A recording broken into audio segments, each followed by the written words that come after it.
बिस्मिल्लाहिर्रहमानिर्रहीम। अस्सलाम वालेकुम नाज़रीन, आप देख रहे हैं प्रोग्राम सिटी 10। मैं हूँ आपकी मेज़बान नना यूसुफ। उम्मीद आप ठीक ठाक होंगे। मौसम शदीद गर्म है और आज तो खैर सुबह से हवा भी चल रही, क्योंकि जब मैं नीचे आई गैराज में देखा गाड़ियों के ऊपर शदीद वाली मिट्टी थी, तो वो अंदाज़ा हुआ कि हवा नहीं बल्कि बहुत तेज़ हवा चल रही थी। और कदरे मौसम बेहतर है गुज़िश्ता अगर 2 दिन से अगर हम कंपैरिजन करें। शदीद गर्मी रही, हीट वेव की जद में है शहर लाहौर, और आगे जो है वो शदीद मज़ीद गर्मी की भी प्रेडिक्शन की जा रही है, बारिशों के वाले से पेश हुई है। बट ये ईद तक जो है गर्मी शदीद होगी। ऑब्वियसली ये मौसम भी इसका अच्छा। खैर वो संडे को जो लोगों का पसंदीदा मशगला है, हालांकि इस पर पाबंदी भी है। बच्चे क्या करते हैं जी, गर्मी की शिद्दत कम करने के लिए, दूर भगाने के लिए नहर में जाके नहाते हैं, रुक कर लेते हैं। ऑल्दो बहुत सारे लोग कहते हैं जी फिर क्या करें, लाइट नहीं घर आ रही थी ये वो। बट एक चीज़ पर अगर पाबंदी लगाई गई है तो इसका मतलब है कि वो नुकसानदेह है। इस पाबंदी को हवा में उड़ाकर इंतज़ामिया भी कोई चेक एंड बैलेंस रखने के लिए नहीं पहुँचती है। खैर कल का दिन गर्मी भी रही, लोड शेडिंग मुख्तलिफ इलाकों में होती रही, लोग परेशान भी रहे। अब हल इसका ये तो हरगिज़ नहीं है। आप देखें ना, मंचले किस तरह से आके यहाँ करतब भी दिखाते हैं। अच्छा, गर्मी को दूर भगाना तो एक दूसरी बात है, क्योंकि मेन रोड है, फिर बड़े हादसात के भी जो है वो चांसेस होते हैं। बच्चे एक दूसरे को धक्का दे रहे हैं, पानी में गिर रहे हैं, खुदा ना खास्ता कोई नाखुशगवार वाक़या हो जाए। अब देखें, ठीक है आप गर्मी को दूर भगाएं, लेकिन बीच राह भी लोगों को आप परेशान करें। सो इस पर भी बात कर लेते हैं। कुछ आने वाले दिनों में गर्मी की शिद्दत पर भी बात कर लेते हैं। हमारे साथ हमारे सीनियर रिपोर्टर्स मौजूद हैं, आमिर रजा खान साहब और इमरान यूनुस। अस्सलाम वालेकुम। वालेकुम अस्सलाम। पहले तो ये बता दें अगर किसी का एक्सपीरियंस नहर में नहाने का रहा है, आमिर भाई। बहुत ही बचपन में, लेकिन वो यहाँ पे नहीं, गांव में। अच्छा, नहर पे नहाने का रहा है। अच्छा, मैंने सुना पानी बहुत ज्यादा ठंडा होता है। पानी बहुत ठंडा होता है, शदीद वाला ठंडा होता है। और ये वाली नहर में तो कभी नहीं नहाए, क्योंकि ये तो मुझे पता है कि जल्लों के करीब जो भैंसें नहा रही होती हैं, उसी में अपना फुजला गिरा रही होती है, इसमें अपना पेशाब गिरा रही होती है, उसी में लोग नहा रहे होते हैं और डुबकियां लगा रहे होते हैं और उसी गंदे पानी के अंदर। और ये बड़ा जरासीम वाला पानी है। अच्छा, लोग कहते हैं ये पानी चल रहा होता है तो ये साफ हो जाता है। चल तो पानी गंदे नाले का भी रहा है, फिर खारक नाले पे आके नहा लो भाई, चल रहा है। अगर चलने वाला पानी है, देखिए लोगों ने अपना लोगों बनाया हुआ है। अब ये तो कोई झरना तो है नहीं जो चल रहा है, ये नहर है। इसको कई जगहों से रोका गया, कई जगह से इस पे गंदा पानी शामिल किया जाता है, केमिकल ज़्यादा पानी शामिल किया जाता है। जहाँ पर नहर पे ये तो कहते हैं कि हमने सोसाइटीज़ को बंद कर दी उनकी सारी सीवरेज। पहले तो सीवरेज का पानी भी होता था, अभी होता होगा कहीं ना कहीं से। आखिर लोगों ने ये तो फिर बड़ा स्किन की जो गाँव देहात के लोग हैं वो अपना कूड़ा करकट कहाँ फेंकते हैं? इसी नहर के अंदर। तो चलते पानी में आप इसको गंदा नाला समझें इस नहर को, जो लोग नहा रहे हैं उनका। हाँ, ये हो सकता था कि अगर अल्टरनेट गवर्नमेंट कर देती, गरीब आदमी कहाँ जाए, जो आपने सवाल उठाया था उसके मैं हक में हूँ कि आप नहर में कुछ ऐसे पोर्शंस बना दें, ये आपने अच्छी बात, जो कि एक स्विमिंग पूल की टाइप में हों, वहाँ पे निगरानी हो। हमारे लोगों का भी ना मतलब अजीब ही हाल है। अब क्या करें, अब बेचारे गरीब लोग हैं। आपको मैं बताऊँ, शाहजमाल की तरफ तो लोड शेडिंग बहुत ज्यादा है। सिपरा साहब अब आज मौजूद नहीं है, वो रहते हैं उस तरफ, बताएंगे। उसके साथ साथ जितनी बस्तियां हैं ना, वो लोग वही नहाते हैं नहर पे आके ज्यादा। दूर से कोई नहाने नहीं आता है नहर। पर देखिए, जिस तरह से आमिर भाई ने बताया है कि पानी भी एक तो साफ नहीं, मुख्तलिफ स्किन डिजीजेज आपको हो सकती है, दूसरा हेपेटाइटिस हो सकता है, अल्लाह रहम करे। पाबंदी भी है एक चीज पर, तो मेरे ख्याल से इसको लाजमी आपको नहर में नहाने का एक्सपीरियंस रहा है कभी? देखिए जी, मैं बिल्कुल जब हमारा जेल रोड पे ऑफिस होता था, तब हम कवरेज के लिए जब भी जून जुलाई में जाते थे तो आपने खुद भी हम बिल्कुल ऐसे ही हम जाते थे ये वाघा बॉर्डर के पास, जहाँ से नहर आ रही होती है ना, वहाँ पे हमारी आर्मी ने कुछ एरिया जो है ना, वो वहाँ पे उन्होंने एक खाल बनाया हुआ है सीमेंट का, अलहदा। वहाँ पे उसकी आई थिंक कोई रिसाइकलिंग होती थी या कुछ ऐसा होता था, तो हम चले रिक्वेस्ट करके वहाँ पर चले जाते थे, स्पेशली शॉर्ट्स वगैरह लेकर चले जाते थे, क्योंकि जो वहाँ से पानी आ रहा है, जो आमिर भाई ने बिल्कुल सही बात की कि हम खुद अपने पानी को गदला कर रहे हैं, गंदा कर रहे हैं, बीमारियों का सबब जो है हम खुद उसको बना रहे हैं। क्यों बना रहे हैं? क्योंकि वो पानी बिल्कुल साफ शफाफ होता है। अभी भी मेरे ख्याल से चले जाएं, मैं चूंकि अप्रैल में मैं वाकई वहाँ से मेरा दोबारा गुजर हुआ और मैंने देखा, मैंने कहा चलो जब गर्मी आएगी हम दोबारा यहाँ पर आएंगे, और वाकई वहाँ पर पानी अभी भी बिल्कुल साफ है। और उसके बाद आप वाकई, आमिर भाई ने बिल्कुल ठीक कहा कि जब आप जल्लों की साइड पे जाते हैं, आपको गायें भैंसें वहाँ नजर आ रही हैं, और सॉरी टू से वहां पर अभी भी पाबंदी होनी चाहिए। राइट लेफ्ट जो सोसाइटीज जिम्मेदारान है उनको इस चीज को इंश्योर करना चाहिए। राइट लेफ्ट जो सोसाइटीज है अभी भी किसी ना किसी खाल के जरिए, किसी ना किसी पाइप के जरिए उनका गदला पानी उसमें गिर रहा है। अभी भी ये अगर चले जाए धर्मपुरा मुगलपुरा से आगे जो सोसाइटीज है राइट लेफ्ट, जो कि आई थिंक जिनके केसेस चल रहे हैं वो भी अप्रूव भी नहीं है, और उनके अप्रूव ना होने की बेसिक वजह यही है कि उनके पास सेवरेज ड्रेनेज का कोई मुनासिब सिस्टम नहीं है, लेकिन उन्होंने सोसाइटी में बना ली, बांट दी। तो ये तमाम तर चीज़ें देखें, हुकूमत की भी जिम्मेदारी है कि वो इन सारी चीज़ों को देखे। जब हम एज ए जर्नलिस्ट इन सब चीज़ों को जाकर देख रहे हैं तो वो लोग जिनका काम है, जिनके पास मैन पावर है, जिनके पास डंडा है, क्या वो ये नहीं कर सकते? वो कर सकते हैं लेकिन नहीं करते। बिल्कुल ऐसे ही है, और उसकी कई वजूहात हैं, वो फिर बात कहीं और निकल जाएगी। नहीं जी, अगर कोई नाखुशगवार वाकया पेश आ गया तो फिर माँ बाप जो है वो कहते हैं जी इंतजामिया ने ये नहीं किया। घर से अगर आपके बच्चे जा रहे हैं ना तो प्लीज़ इस चीज़ पे चेक एंड बैलेंस रखें। कोई अफसोसनाक वाकया पेश आ सकता है जिस तरह से बच्चे करतब दिखा रहे हैं। ठीक है गर्मी है, लेकिन गर्मी का ये हल नहीं है ना। पूरी दुनिया में करतब दिखाए जाते हैं, ये नहीं है कि सिर्फ पाकिस्तानी बच्चे जो है ये कोई अलहदा मखलूक है जो करतब दिखाती है। पूरी दुनिया में होता क्या है, मैं अगर बात बताऊं आपको कि बैरून मुमालिक वहां भी व्हीलिंग्स होती हैं, लेकिन वहां पर उन्होंने स्पेशल ट्रैक बनाए हुए हैं। मैं वैसे बात कर रहा हूं कि जो हम यहाँ नहरों पे रोड्स पे देखते हैं कि व्हीलिंग्स हो रही हैं, बाहर उन्होंने बकायदा इसको स्पोर्ट्स बनाया हुआ है। यहाँ पर भी एक दफा आया था, कमिश्नर तरतार हुआ करते थे, उनके साथ मेरी 2-1 मीटिंग्स भी हुई, यानी उन्होंने मुझे खुद मीटिंग में बुलाया था, मैं अखबार में होता था उस वक्त में। उन्होंने कहा था हम इस तरह का एक ट्रैक बनाना चाहते हैं जल्लो के पास। मैंने उनसे कहा था कि ये बना दें, क्यों सोचते हैं इसको, क्योंकि जब तक आप नौजवान को देंगे नहीं को ट्रैक तो वो तो रोड पे ऊपर करेगा।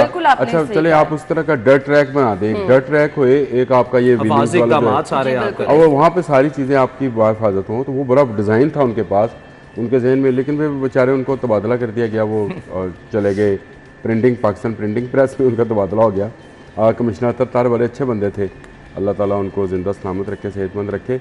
उनके जहन में ऐसे बहुत सारे आइडियाज़ थे, यानी पानी को अप लेवल करने का आइडिया भी उनके पास था कि लाहौर के पानी को अप राइज कैसे किया जा सकता है, कैसे तालाब बनाए जा सकते हैं। फिर इस तरह के पार्क्स जो एडवेंचर पार्क उनका नाम तो उनको देते थे कि एडवेंचर पार्क। आज उस वक्त ज़माने में साइकिलिंग वेलोड्रोम जो था, बड़े और पैसों वाली चीजें नहीं, आपके कमिश्नर भी वो कर सकते हैं। इंसानी जानों से बढ़ के तो कोई बात नहीं है ना, इंसानी जानें बच जाएंगी। यहाँ से बात शुरू हुई थी कि साइकिलिंग वेलोड्रोम को लोग मोटरसाइकिल करतब के लिए, करतब जिस तरह ये बता रहा था उसके लिए इस्तेमाल करते थे। तो उन्होंने कहा ये वेलोड्रोम पाकिस्तान का वाहिद वेलोड्रोम, इसको बचाएं। इसको बचाने के लिए फिर कहते हैं नौजवान को अगर हम यहाँ रोकेंगे तो वो रोड पे आ जाएगा, ऐसे ही है वन व्हीलिंग करते हुए।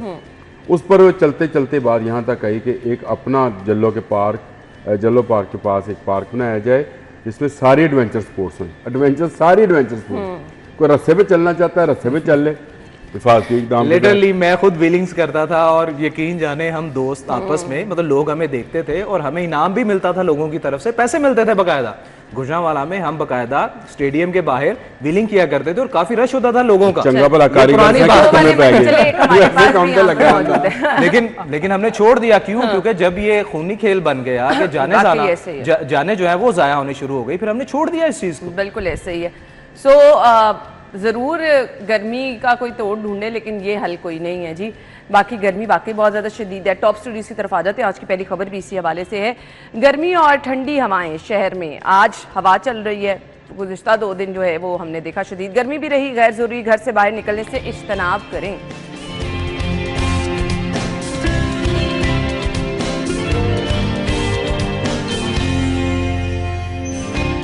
लेस्को सिस्टम पर इजाफी बोझ, चोरी वाले इलाकों में लोड शेडिंग बढ़ गई।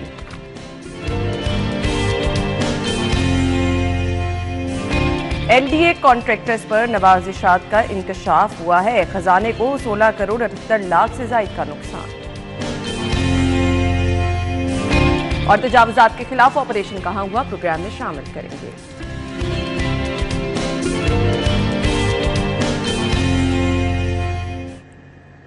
हम ब्रेक के बाद आएंगे। खबरों की तफसीलात की तरफ आप हमारे साथ ही रहिए।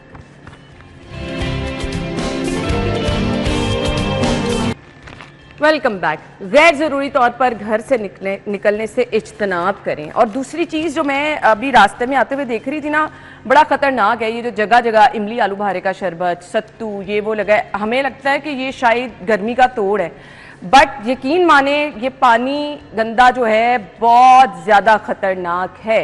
अपने घर से एक पानी की बोतल ले आएं, चाहे वो पानी गर्म हो जाए वो पानी पी लें, बाहर से कुछ लेके मत पिएं, क्योंकि ये बहुत ज़्यादा बीमारियों का सबब बनता है। गैर ज़रूरी घर से नहीं निकलना। आमिर रजा खान साहब। अच्छा, ये ना निकलें, स्कूल तो बंद कर दें। अब एक फेक सा चला कल 22 जून का, उसकी वो तरदीद भी आ गई वैसे, लेकिन आप मुझे बताएं, इस गर्मी में मेरी बेटी आमना कह रही थी कि हम एक कमरे से दूसरे कमरे में जाते हैं तो दोनों एयर कंडीशन होते हैं, ठंडे हुए होते हैं, कूल। लेकिन कहते हैं मैंने पेपर दे के आई एक सरकारी स्कूल के अंदर, पंखे तक खराब थे 9th के जब वो पेपर देने गए, तो वो कह रही थी क्या कसूर है इन सरकारी स्कूल के बच्चों का, इस गर्मी में मैं एयर कंडीशन गाड़ी में जाती हूँ, एयर कंडीशन क्लासरूम में चली जाती हूँ, ये बच्चे कहाँ जाते होंगे। सही बात है। मैंने कहा बेटा वो तो एयर कंडीशन गाड़ी में भी उनको अवेलेबल नहीं है, तो वो तो चिंचियों पे और मोटरसाइकिलों पे लटक के, वैगनों पे, बसों पे इंटर के पेपर हो रहे हैं। ऐसा बेवकूफ, मैं कहूँ अगर महकमा तलीम वजीर समेत अबू जहल है तो गलत नहीं होगा। गोरा यहाँ आया, गोरे के मुल्क में होती थी ठंड, उसने क्या किया, अपने मई और जून में पेपर रख दिए।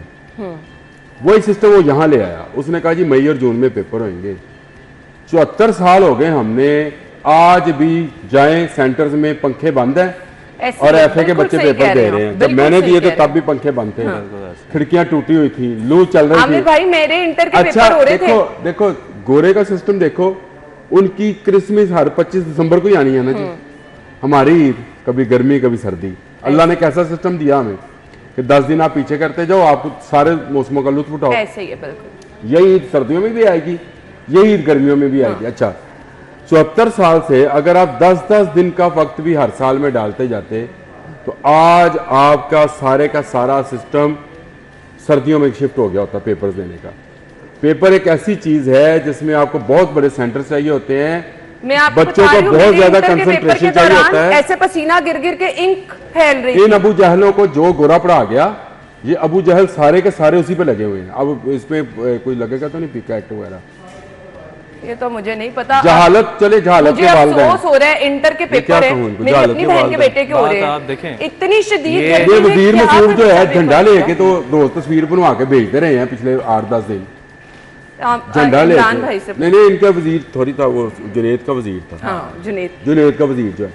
यार तू ये शिफ्ट करने की कोशिश करना कि ये गर्मियों में पेपर मुझे बताओ, गांव देहात में कस्बों में जो बने हुए सेंटर्स, वहां पे क्या पानी पिलाने वाले बंदे मौजूद नहीं है और पानी मौजूद नहीं होता।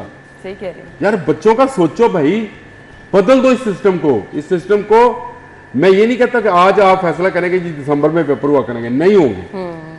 आप 10-10 दिन आगे ले जाओ, सिस्टम हमारे पास मौजूद है। 10-10 दिन आगे ले जाते सर्दियों में ले जाओ, वहां जाकर लॉक कर दो कि यार ये पेपरों के दिन है, ये क्लासों के दिन है, खत्म हो जाएगी बात। बिल्कुल सही कह रहे हैं। देखिए जी, बिल्कुल आमिर भाई की बात किसी हद तक ठीक है। बात इस तरह है कि जब भी सिर्फ ये नहीं है कि मैट्रिक के इम्तिहानात, इंटरमीडिएट के इम्तिहानात ले लें आप, उसके बाद बीए बीएससी के इम्तिहानात ले लें या एमए के इम्तिहानात ले लें, जब भी बड़े हॉल्स में होता है। हाँ। पंजाब यूनिवर्सिटी का आप देख लें, जो एग्जामिनेशन सेंटर है वो बहुत बड़ा हॉल है, उसकी छत जो है ना ये हमारी छत से ऊंची है और उस पर पंखे लगे हुए हैं उस पे पंखे। अब वो पंखे किसको हवा दे रहे हैं? लोड शेडिंग को छोड़े, लाइट है तो वो पंखे किसको हवा दे रहे हैं? हवा नीचे तक आती है। अच्छा चले, अब आ जाए आप गर्मी की तरफ। पहली बात तो ये है, आज की नेकी आपने कमा ली है ना। क्या है कि जी किसी को अच्छा मशवरा देना जो है वो भी नेकी है। बात आपने बिल्कुल बहुत अच्छी की कि जब शहरी घर से निकलें साथ एक पानी की बोतल रख लेंगे तो मेरे ख्याल से उसको उठाने में कोई तकलीफ नहीं होगी, आपकी सेहत के लिए अच्छा है। बिल्कुल सही। आमिर भाई को मैं देखता हूँ, लिटरली मैं अपने घर में भी मिसाल देता हूँ कि ये बंदा जो है ना ये पूरा थर्मोस लाता है, बड़ी बड़ी बोतल, और वो पानी की होती है। अक्सर उसमें कुछ और भी होता है लेकिन हमें तो नहीं मिलता। ये खुद ही कभी कुछ खा रहे होते हैं, कभी कुछ पी रहे होते हैं, चुप करके नीचे से निकालते हैं और पी के जनाब तो वही वापस रख देते हैं। पीने वाला ये बड़ी अच्छी बात है, ये बड़ी अच्छी बात है। शहरी घर से निकले, पानी लेके। जितनी गर्मी है आप यकीन जाने, आप और मैं कुछ देर पहले प्रोग्राम से पहले ये डिस्कस कर रहे थे कि गाड़ियों के एसी तो वैसे नहीं काम कर रहे, सिर्फ वाहिद आपके घर का एक कमरा है जिसको आप एसी के जरिए ठंडा कर लेते हैं। अदरवाइज मैं अगर बात करूं, मैं कल पूरा दिन अपने रूम से बाहर नहीं निकला, इस कदर गर्मी में यही है। अब आप ये आ जाएं कि आप लिटरली वो ऐसे लग रहा है कि जैसे वो पंजाबी के एक नजर नहीं, अल्लाह मियां नेड़े आ, वो ऐसे लगता है अल्लाह मियां नेड़े आ गया। अब आप बात ये तो चले कुदरती एक साइकिल है गर्मी का, ये आना ही आना है। अब आ जाएं इस पे जो हमारी हुकूमत और हमारे इदारे हैं।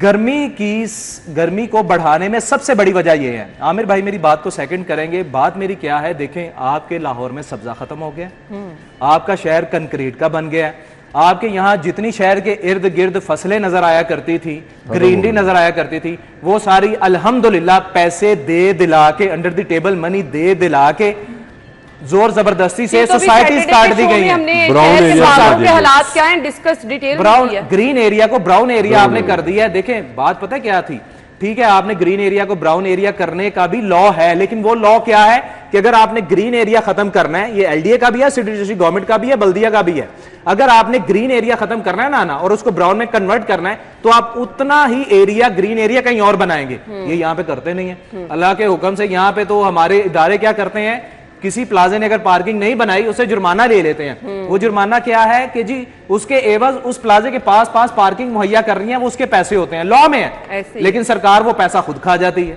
पार्किंग देती नहीं है। तो इन्होंने कहां पे वो ग्रीन एरिया, अब आप यकीन जाने ये खूबसूरत शहर था, अब खुदा की कसम इस शहर से डर लगता है। बंदा क्या कहता है कि गर्मियों में किसी दूसरे शहर चला जाए, गांव चला जाए या उस जगह चला जाए जहां पे ग्रीनरी है, यहाँ पे ग्रीनरी नजर ही नहीं आती। आप यकीन जाने जहां पर मैं पंजाब यूनिवर्सिटी चूंकि रोज जाता हूं, आपके शहर का टेम्परेचर तो बढ़ेगा। जब आप समझो आप दरख्त नहीं लगाओगे ऐसे ही है तो आपका टेम्परेचर बढ़ता चला जाएगा। जहां दरख्त लगा होगा ना, आप यकीन जाने जहां दरख्त लगा होगा ना, आप धूप से जब उस दरख्त की छांव में आएंगे ना, आपको ठंडक का एहसास होगा, जमीन से भी ठंडक आएगी। जैसे ही उतनी जगह से आप इधर होते हैं आपका चेहरा झुलसता है। और भाई इन्होंने कोनो कॉर्पस लगा कर वैसे ही शहर को बंजर कर दिया। बिल्कुल ऐसे ये तो सारी दुनिया में मतलब इल्लीगल है। और कराची में बैन है, पिछले 20 साल से जा रहे हैं, हमारे यहाँ लगा रहे हैं। आप मोटरवे के साथ साथ जाए, सारा कोनो कॉर्पस लगा हुआ है। बिल्कुल ऐसे ही है। सो आपका फिर ये हालात तो होंगे, बट अगेन गैर जरूरी तौर पे ना निकले। मैंने आज आते हुए बहुत 2-3 लोगों को देखे, सर बिल्कुल ढांपा हुआ था, उन्होंने मुंह बिल्कुल ढांपा हुआ था, फिर जिसके पास। और ये 12 से 4 का जो कहा जा रहा है कि 12 से 4 आप घरों से ना निकले हो, भाई बच्चे स्कूल जा रहे हैं, सही बात है। दफातर में लंच ब्रेक वही टाइम है, स्कूल कॉलेज का छुट्टी टाइम वही है, सड़कों पे रश भी उसी टाइम होता है। तो भाई नहीं जी, एक रिक्वेस्ट ये भी है कि बच्चों की स्कूल की छुट्टियां भी थोड़ी जल्दी कर दे, क्योंकि बहुत ज्यादा शदीद गर्मी है।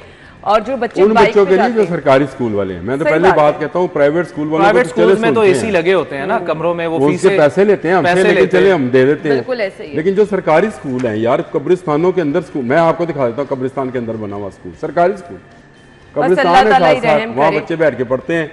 मुझे बताएं क्या उनके ज़हन पे असर जाता होगा, और इस गर्मी में, शदीद गर्मी में वो किस तरह से पढ़ाई करते हैं। अच्छा जी, लेस्को सिस्टम पर इजाफी बिजली, चोरी वाले इलाकों में लोड शेडिंग, मेरे ख्याल से लेस्को ना हमारे ऊपर बोझ बनता चला जा रहा है। इमरान यूनुस क्या कहें इसके बारे में, मेरे पास ना बुरे अल्फाज खत्म हो जाते हैं जब भी लेस्को की बात करता हूं। चोरी नहीं कर रहे हैं, उनका क्या कसूर है भाई? बिजली लोड शेडिंग का बिजली चोरी को छोड़े, मुझे हैरानगी हो, मैं हमेशा एक बात कहता हूं कि भाई इसकी पॉलिसीज अजीबोगरीब है। मैं हमेशा एक रोना ये रोता हूं कि गरीब आदमी पे ये जो आमिर भाई सिस्टम को आप शायद बेहतर बता देंगे कि वो उस सिस्टम को क्या कहते हैं कि जी 200 से 201 यूनिट होता है, तो आपको पूरे 6 महीने आपको पूरे 6 महीने जो यूनिट आपको 7 रुपए का पड़ता है वो 30 रुपए का पड़ता है। प्रोटेक्टेड खत्म हो जाता है, प्रोटेक्टेड नॉन प्रोटेक्टेड, प्रोटेक्टेड और नॉन प्रोटेक्टेड। उस गरीब आदमी का क्या कसूर है बेचारे का, जिसके घर फोदगी हो गई, जिसके घर अगर बेटी की शादी हो गई, उस महीने उस बेचारे ने 200 से ज्यादा यूनिट खर्च कर लिए,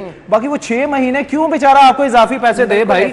कहाँ 7 रुपए का यूनिट, कहाँ पे आपको 1 से लेके 201 या 250 तक 30 रुपए का यूनिट पड़ेगा? ये तो ज्यादा है ना यार। 7 रुपए का यूनिट तो आप कहीं नहीं, ये नहीं, पहला स्लैब 11 रुपए पे, 11 आ गया ना, अब 11 आ गया, तो देखे ना उस 11 को आप 30 पे ले गए हैं, तो क्या ये जुल्म नहीं है, ज्यादती नहीं है? अब लेस्को की बिजली चोरी के हवाले से आप आ जाए, देखें मेरे ख्याल से लेस्को खुद सबसे बड़ा बिजली चोर है। ये बिजली चोर क्या है, ये लोगों की जेबों पे खुद डाका डालता है, जिसकी वाज़ेह मिसाल जो है वो निगरान दौर में भी इन पर FIR हुई, निगरान दौर पे भी पता चला कि जी करोड़ों यूनिट जो है इन्होंने ज्यादा डाले, अरबों रुपया इन्होंने इकट्ठा किया, जब वापस किया उसके बाद फिर इन्होंने ओवर चार्जिंग, ओवर बिलिंग जो है वो शुरू कर दी।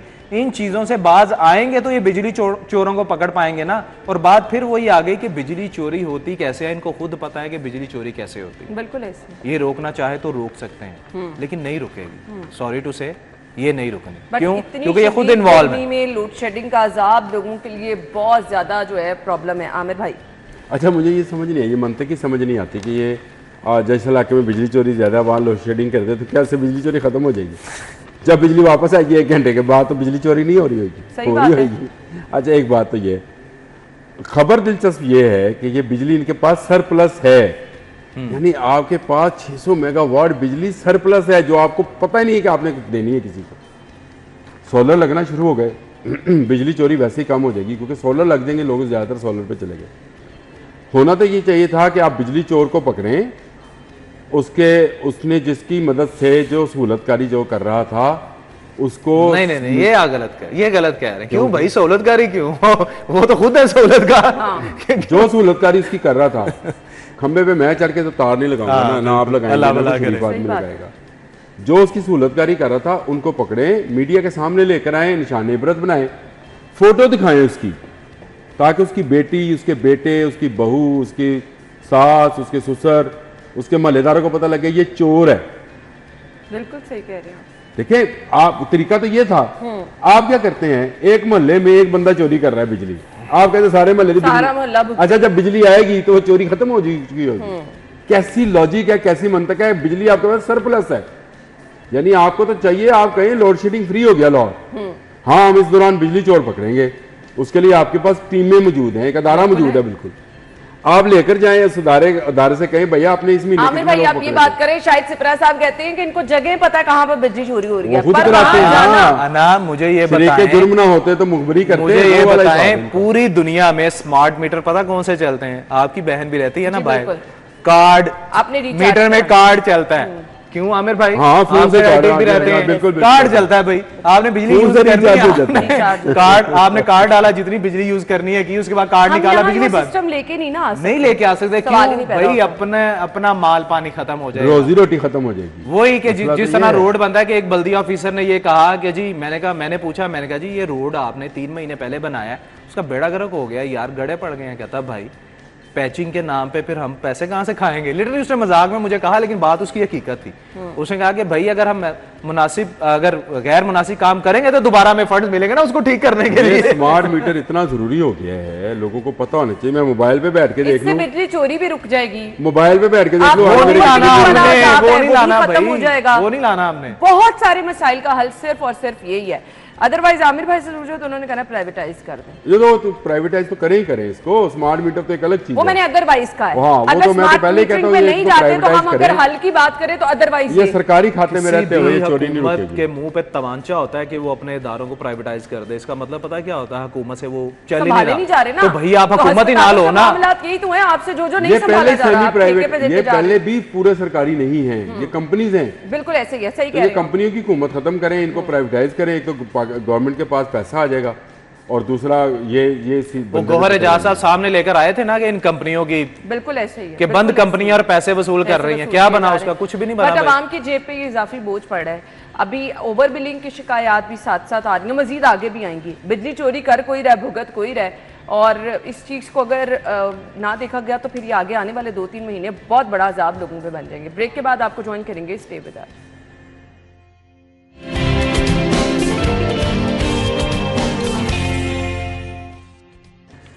Welcome back. खबर ये है कि एलडीए की कॉन्ट्रैक्टर्स पर नवाजिशात की बरसात, खजाने को 16 करोड़ 78 लाख का नुकसान खजाना भुगतेगा, हम भुगतेंगे। लोगों पर नवाजिशात होती रहेंगी, कॉन्ट्रैक्टर्स अमीर होते चले जाएंगे, बाहर के मुल्कों की सैरें करते जाएंगे।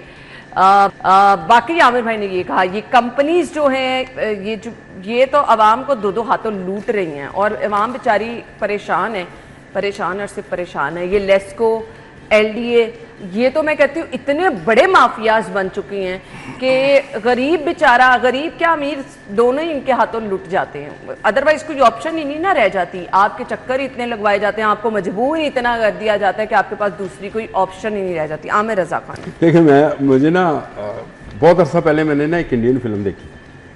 अच्छा, उसमें ना थाने बेचने का और कंट्रैक्ट बेचने का वो काम करते हैं, और उनकी पहले मीटिंग होती है। उसके बहुत अरसा के बाद ये बिल्कुल मेरे सामने, मैं जनूबी पंजाब देख रहा था, हमारा रोहित चैनल होता है, तो वहाँ से मुझे एक रिपोर्टर का फ़ोन आया। उन्हें कहा जी ठेकेदारां दी ते कारपोरेशन वालियां दी मीटिंग हो रही है, वहाँ की अथॉरिटी की, एलडीए की, वहाँ के एलडीए समझे, उसकी मीटिंग हो रही है, और मैं खुफिया कैमरे से रिकॉर्ड करना चाहता हूँ क्योंकि ठेके तकसीम किए जा रहे हैं। सुनने वाली बात है इमरान। मैंने कहा करो, उसने मुझे रिकॉर्ड करके दिया। अफसरान बैठे हैं खुफिया एक जगह पे रात को, और वहाँ पे वो कह रहा है कि चल ये ठेका किने लेना है दसे। उसने कहा जी मैंने लेना है। उसने कहा इन्ने का ठेका है, एनी कमीशन है चीज़ कोई है ये कंपीटेटर। उन्हें कहा नहीं। उन्हें कहा तीन एदे हिसाब दी बेट्स जड़ियाँ ने ना नाल जमा करा दे। यानी अगला ठेका कहता हूँ तू नहीं लेना, हूँ तू फारग है, तू बिड जमा करा दे। यानी जो कम पैसों की होगी वो तू ज्यादा पैसों की बिड जमा करा दी, ताकि कम पैसों वालों को हम कहे जी हमने तो देखो पेपर रूल के तहत ठेका। जब मैंने ये मंजर देखा मुझे इंडियन फिल्म याद आई। मैंने कहा यार मतलब दोनों तरफ एक जैसे लोग हैं, लेकिन ये एलडीए में भी यही है। वही कंट्रैक्टर हैं। मुझे बताएं इनमें से कोई नया कंट्रैक्टर बनना भी चाहे तो नहीं बन सकता। नहीं बन सकता, बिल्कुल। यहाँ गाड़ियों की नीलामी हुए तो जो खरीदार होते हैं वही होते हैं, उसके अलावा तो किसी को पास भी नहीं आने देते। तो ये कंट्रैक्ट जितने दिए गए उनमें एडवांस पैसे, होता क्या था कि लोग पीछे पीछे घूमते थे कि यार मेरा बिल क्लियर करा दो, मैं काम कर लेता है। चेकिंग होएगी, बुला होएगा, कोई कंपनी वो आएगा, कोई दफ्तर का बंदा आएगा, चेक करेगा सामान ठीक लगाया नहीं लगाया, जो आपने स्पेसिफिकेशन तार की दी थी वो लगी नहीं लगी, जो टूटियां लगी नहीं लगी। फिर उसके बाद आपका बिल क्लियर होएगा, फिर उसमें भी आपको जाना पड़ेगा, ऑर्डर भुगतना पड़ेगा। ये सारी चीजों से हटकर मुझे बताएं उन्होंने एडवांस पैसे दे दिए, ये किस चक्कर में दिए? सही बात है, बिल्कुल। तो कितने लिए होंगे? बिल्कुल सही। मैं जो इनसे कहूँ, एक हमारे साबिक वज़ीर आला हैं, आजकल जरा सियासत से आउट हैं, लोगों की तमारदारियां करते फिर हैं। अच्छा, वो उनके बारे में मशहूर था कि वो जिसको ठेका देते थे उससे एडवांस अपने पैसे ले लेते थे और उसको एडवांस पैसे जारी करवाए थे। ये अकबर चौक वाला वाक्य भी नहीं? जी बिल्कुल ऐसे ही है। आजकल वो तीमारदारियों पे हैं। अच्छा, खबर लगी फ्रंट पे, ओके। तो उनके बारे में ये मशहूर था। ये एलडीए भी सेम काम कर रहा है, इसमें से अपनी कमीशन ले ली गई होगी और पैसे उनको एडवांस में जारी कर दी जाएंगे। बाहर में जाए, इसने सही कहा था, पैच वर्क वाला अभी सुना रहा था ये वाक्य। ऑन एयर सुनाया सुनाया भाई। ये पैच वर्क जिस तरह के होंगे, तो फिर अगर आपने पैसे इस तरह से बांट के अफसरान में बांटे होंगे, पहले से ठेके आपको दिए गए होंगे और एडवांस में आप पैसे देंगे, तो यही कुछ होगा। बिल्कुल ऐसे ही है इमरान। देखें, खजाने को 16 करोड़ 78 लाख का जो नुकसान हुआ है, सिर्फ 16 करोड़ तो कुछ भी नहीं है। ये तो कुछ भी नहीं, अरबों की बात करें आप। और इसमें मुझे बताएं कि ये कहा जा रहा है कि जी कॉन्ट्रैक्टर ये ओ भाई, कॉन्ट्रैक्टर तो मासूम होता है, उसका क्या कसूर है? बहुत। उसका क्या कसूर है?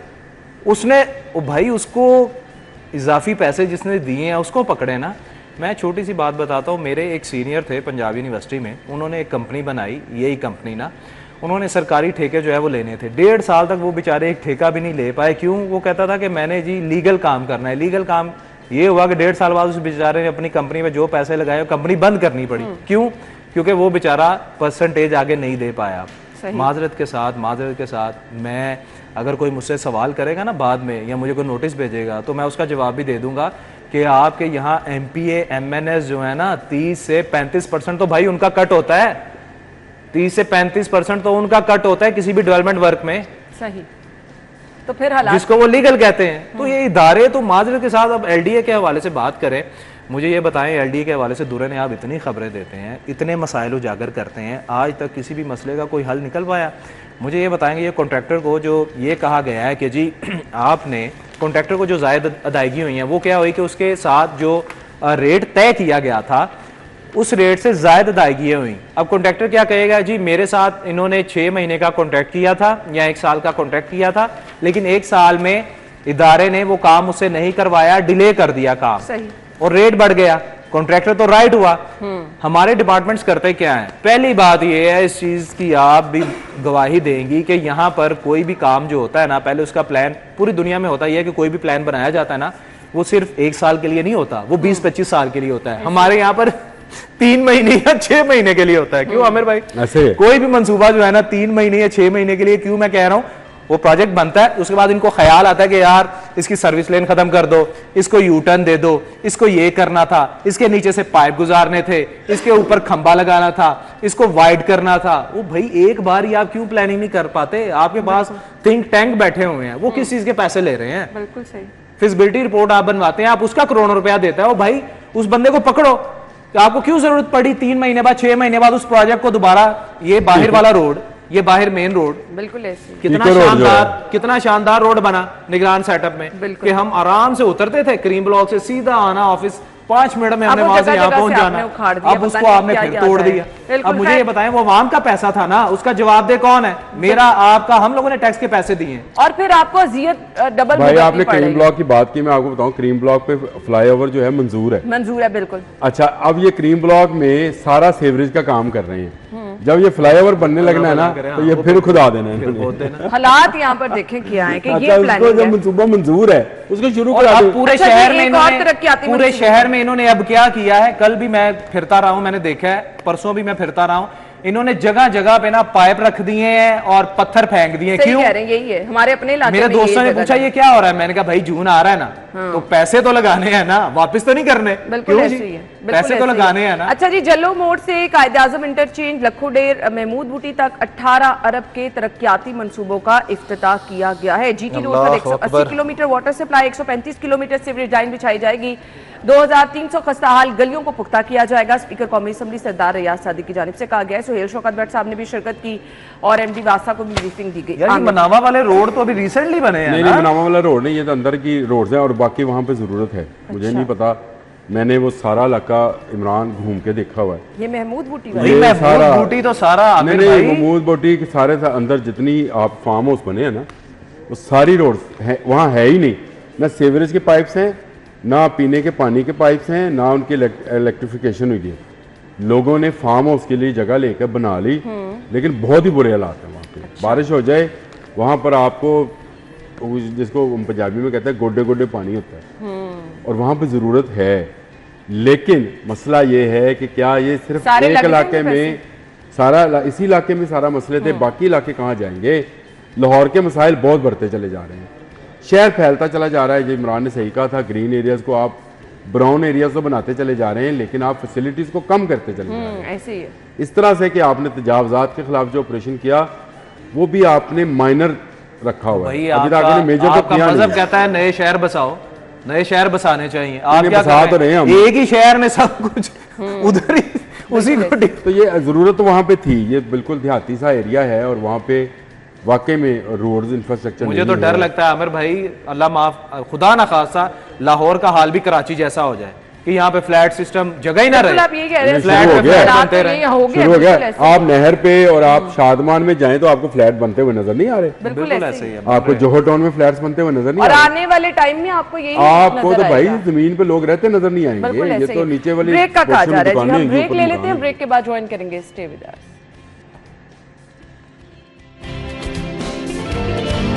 Welcome back. अगला है जी हमारे पास खबर, तजावुजात के खिलाफ ग्रैंड ऑपरेशन किया गया, 5000 गैर कानूनी ढांचे मिसमार कर दिए गए। कानूनी ढांचे भी होते हैं? नहीं सही है, गैर कानूनी ढांचे होते हैं और ये मिसमार कर दिए गए। सही है। अच्छा है, अगर आप शहर को साफ करने पे इतने ही पुरखलूस हैं तो जरूर करें साफ। 5000 बहुत बड़ी लेकिन तादाद। आपने ये ऑपरेशन जिस तरह से शुरू किया हुआ है, अभी तक आप सिर्फ रेडी बानों तक और उन लोगों तक ही मौजूद हैं। आपको चाहिए था जो दूसरे शहरों से जिस तरह ऑपरेशन हो रहा है, बिल्डिंग्स को गिराया जा रहा है, लोगों में वहाँ पे खौफ व रास है। सही है, आपकी सरकारी जगह आप वागजार कराएं। मैं तो ये कहता हूँ आप शालमी में ज़रा एक चक्कर लगवाएं लाजमी, और वहाँ पे अंदरून शहर सर्कुलर रोड के साथ साथ जो नाला है उसको साफ करवाएं भाई। उस पर तजावजात मौजूद हैं, उसका जो सर्कुलर गार्डन है उसको बहाल कराएं, दरख्त लगवाएं। आपके शहर में जितने आपके नाले हैं जिन पर तजावजात मौजूद हैं उनको ख़त्म कराएं, दरख्त लगाएं। सुबह से इमरान यूनुस बार बार इस बात पर इसरार कर रहा है। अभी मुझे और फिर यही सुना रहा था स्टोरी कि मैं बाइक पे जा रहा था तो मुझे दरख्त नहीं मिलता था कि जिसके दरख्त के नीचे मैं खड़ा कर लूँ। ऐसे ही, बिल्कुल ऐसे। ये वो शहर था जिसको बागों का शहर कहा जाता था, बिल्कुल ऐसे। और इस शहर की बदनसीबी देख के इसको पार्कों का शहर बना दिया गया, बाग खत्म कर दिए गए, उसकी जगह वो बड़ी बड़ी ग्रीन फील्ड्स बना दी गई। आप चाहे रेस कोर्स चले जाएं, इकबाल पार्क या वो जो जिसका नाम ग्रेटर इकबाल पार्क है, वहां चले जाएं, आपको दरख्त नजर नहीं आएगा। बिल्कुल ऐसे ही है। तो दरख्त, एक दरख्त कहते थे कि भाई 2 टन के एसी के बराबर कूलिंग देता है, और इसका तजर्बा मुझे है। मेरे घर के बाहर जो दरख्त लगा है, उस दरख्त की जब छाँव होती है तो आपको इर्द गिर्द धूप का एहसास नहीं होता। वो सुहांजने का दरख्त यार है। गर्मियों में आप सुहांजने का शेड दरख्त है, वो ढूंढ रहे गहरा हैं होता जिसके नीचे गाड़ी लगा सकें, क्यों भाई? और मेरे घर के बाहर आके लोग गाड़ी लगाते हैं, क्योंकि वहां दरख्त की छांव। अपने घर के बाहर भैया आपने वलैती पौधे लगा दिए, देसी पौधा लगाया कोई नहीं, छांव तो वो देगा ना आपको, बिल्कुल सही, वो आप लगाते नहीं है। आप वलैती पौधे लगाते हैं, फिर आप छांव ढूंढ रहे होते हैं गाड़ी कहाँ खड़ी करे। बिल्कुल ऐसी है, तो बिल्कुल। आपके पास तरीका था इस शहर को कंक्रीट से छत बनाने से बेहतर ये था कि आप दरख्तों की छांव बनाते, इमरजेंसी लगनी आप दरख्त काटते जाते हैं, इमरजेंसी लगनी चाहिए। और मैं बताऊं लाहौर हाई कोर्ट ने तो हर जुमे को ये हेयरिंग रखी होती है, बिल्कुल ऐसे ही है। कहाँ फैसला किया था उन्होंने कि कोर्नोकार्पस खत्म करेंगे। एक दरख्त बता दे पीएचए ने जो कोर्नोकार्पस का काटा है, उल्टे मजीद उल्टे लगाए होंगे। तो उन्होंने क्या खत्म करना है। अच्छा वक्त कम है तो ये बहुत अहम खबर है, इसकी तरफ आदत है। 317 गाड़ियां चोरी, सिटी डिवीजन वारदातों में सरे फहरिस्त है। बहुत बड़ा मसला ये आवाम का है जी। देखिए जी, पहले तो मैं एक छोटी सी जो पहले हमने खबर डिस्कस किया, सिर्फ एक जो है वो स्टेटमेंट देना चाहता हूँ। खुदारा मुझे मेरी अदलिया से, हमारी हुकूमत से और हमारे जो टाउन म्यूनिसिपल एडमिनिस्ट्रेशन है, इनसे दरख्वास्त है कि तजावजात के खिलाफ ऑपरेशन करें, लेकिन सिर्फ इस तरफ भी आ जाए जिन लोगों ने तजावजात करवाई हैं उनके खिलाफ भी कोई मेगा ऑपरेशन शुरू करें ताकि दोबारा कोई उनका हिस्सा, उनकी वजह ना बने। दूसरा, अगर आप सिटी डिवीजन के हवाले से अगर बात कर रही हैं कि चोर जो है वो हुआ पड़ा है, आप यकीन जाने ये एक काम कर लेना, सिर्फ आपके बिलालगंज में कोई ऐसा मैकेनिज्म हो जाए कि वहां पे जो चीजें आ रही हैं उनके सिर्फ नोट डाउन करना शुरू हो जाए। आप बैठ सकते हैं, आपके डिपार्टमेंट्स वहां बैठ सकते हैं, हर गाड़ी जो है सबसे पहले बिलालगंज ही जाएगी।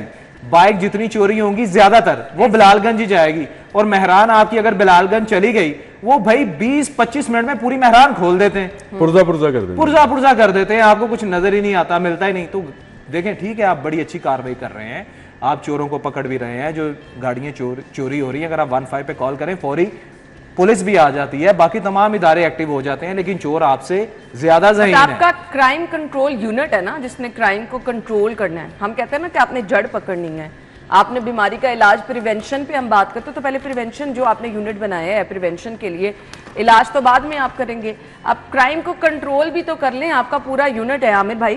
देखिए 317 गाड़ियां 4 माह के अंदर, हाँ। तो लोगों की सारी जिंदगी की जमा पूंजी है। बिल्कुल ऐसे। अच्छा गाड़ी को छोड़े, जो मोटरसाइकिल है वो तो लोगों का रोजगार है। सही बात है।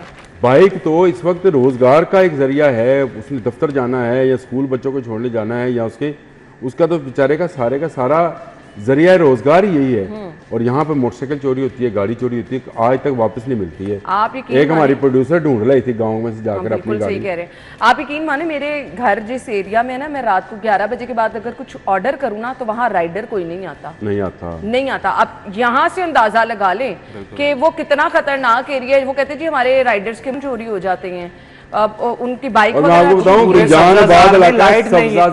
नहीं है पूरे सब्जाजार में, कहीं आपको स्ट्रीट लाइट्स नजर नहीं आती, यही बड़ी पोल आपको नजर नहीं आते, तो यही सबसे बड़ी वजह होती है। तो अब फिर हम लोगों का वहां से रात के टाइम निकलना क्या मुनासिब है? मैं तो खुद बहुत खौफजदा रहती हूँ। खैर, थैंक यू सो मच, आप लोगों के वक्त का शुक्रिया। अभी एक अपडेट है जी, इंसदादे दहशतगर्दी अदालत का बार रूम है, सीलिंग और अलमारी के दरमियान बिल्ली का बच्चा फंस गया। ओहो, बहुत ज्यादा। ये रेस्क्यू टीम को बुला लिया गया है और जान बचाई जा रही है जी बिल्ली की।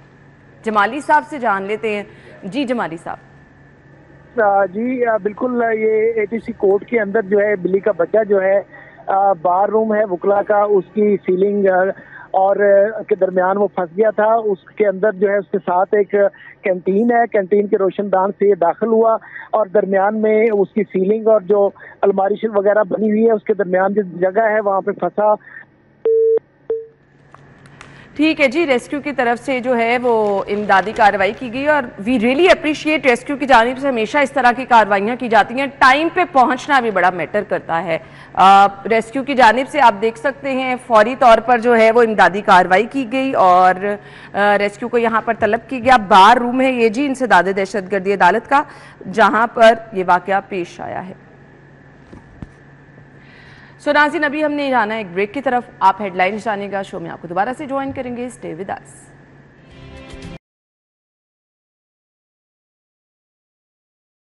Welcome back once again. So नाज़रीन, गर्मी का एक बहुत बड़ा मसला ये भी होता है कि खाना, जिन लोगों का स्टमक डिस्टर्ब रहता है उनको खाना जल्दी हजम नहीं होता, ब्लॉटिंग बहुत ज़्यादा होती है, दिल मुसलसल ख़राब हो रहा होता है, खाना खाने का दिल नहीं कर रहा होता।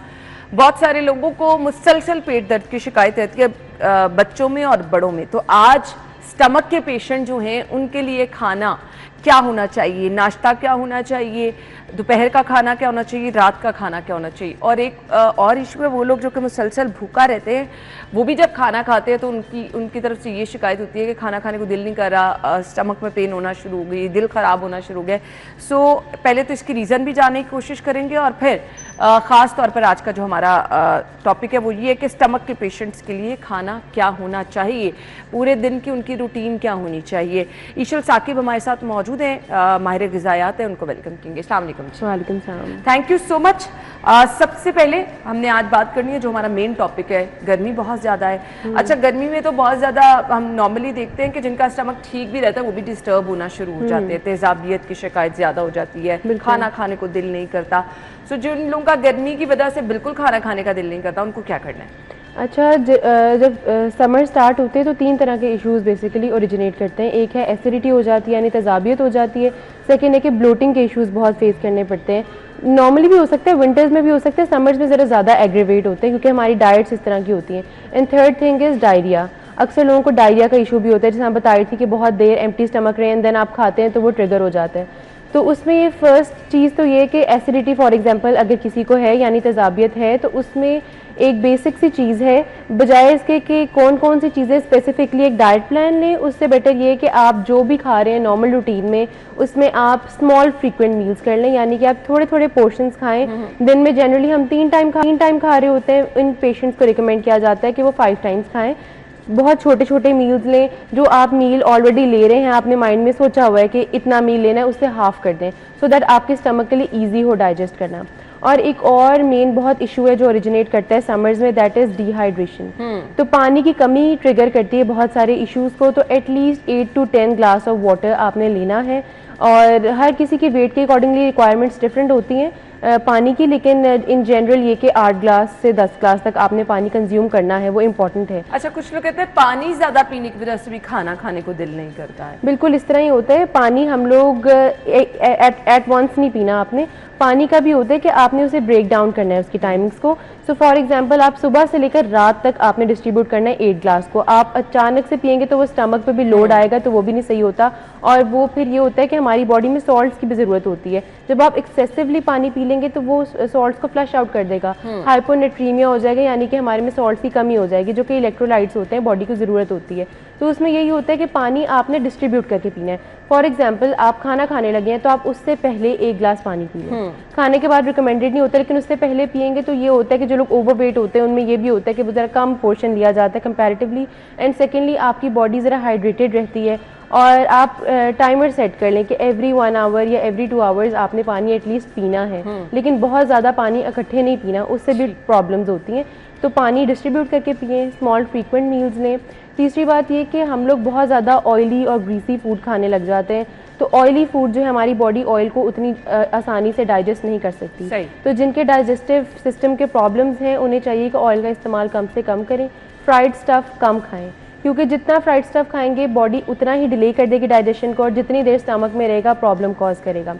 फिर एसिडिटी में ये होता है कि आपको बिल्कुल भी स्पाइसी फूड नहीं खाना होता, ब्लैंड फूड खाना होता है, यानी जिसमें नमक और मिर्च दोनों का कंटेंट कम हो। मुझे ना जरा नाश्ते से रूटीन बता दें, जो लोग मतलब सुअर किस्म का, जिनको मुसलसल मेडिसिन पे हैं, स्टमक का इशू है, उनको अपना ब्रेकफास्ट क्या करना है, लंच टाइम में क्या लेना है और डिनर में क्या लेना है? ओके अच्छा, ब्रेकफास्ट में जनरली लोग ले रहे होते हैं बहुत ज़्यादा सालन या पराठे, तो उसमें ये कि आप ब्रेकफास्ट को बहुत सिंपल कर लें। आप पॉरेज ले लें, पॉरेज यानी कि दलिया, आप उसको बना लें, दूध में बना लें। दूध नहीं सूट करता तो पानी में बना लें, क्योंकि एट टाइम स्टमक इश्यूज वालों को दूध नहीं सूट कर रहा होता, तो आप पानी में भी उसको बना सकते हैं। उसके अंदर अब 2 तरह के ऑप्शंस होते हैं, जिन लोगों को मीठा पसंद है उसमें थोड़ा सा हनी डाल लें, जिनको मीठा नहीं पसंद उसमें सॉल्टी भी पॉरेज बन जाती है, तो वो थोड़ी चटपटी सी होती है, उसमें वेजिटेबल्स भी डाल सकते हैं। तो रेसिपीज़ डिफरेंट है और ऑनलाइन बहुत अवेलेबल है। उसके अलावा आप कर सकते हैं कि मतलब ब्रेड भी खा सकते हैं, नॉर्मल वाइट ब्रेड फिर खाएं, बिकॉज ब्राउन ब्रेड जो होती है या हस्क वाली चीज़ें जिसमें बहुत ज़्यादा फाइबर होता है, एट टाइम्स वो हमारा स्टमक डाइजेस्ट नहीं कर पाता।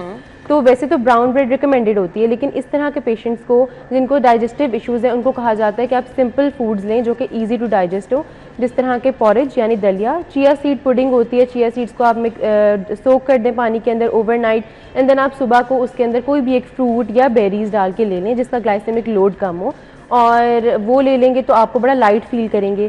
थर्ड एक बहुत इंपॉर्टेंट चीज़ है, वो आप ब्रेकफास्ट में, लंच में या फिर डिनर में भी ले सकते हैं। प्रेफरेबली ब्रेकफास्ट एंड लंच में लें, उसमें प्रोबायोटिक ज़्यादा होता है। सो एक फर्मेंटेड राइस होते हैं, सो राइस को आप रात को सोक कर लें अगर, तो उसको आप सुबह उठ के उसके अंदर आप योगर्ट ऐड करके और आप थोड़ी सी अपनी मर्ज़ी के कोई भी स्पाइसेस डाल लें अगर आपको सूट कर रहे हैं। माइल्ड स्पाइसेस डालें, सॉल्ट डाल लें, थोड़ी सी रेड चिली डाल लें, कम्प्लीटली ऑप्शनल है, जिस तरह आपके टेस्ट बड्स को अच्छा लगे।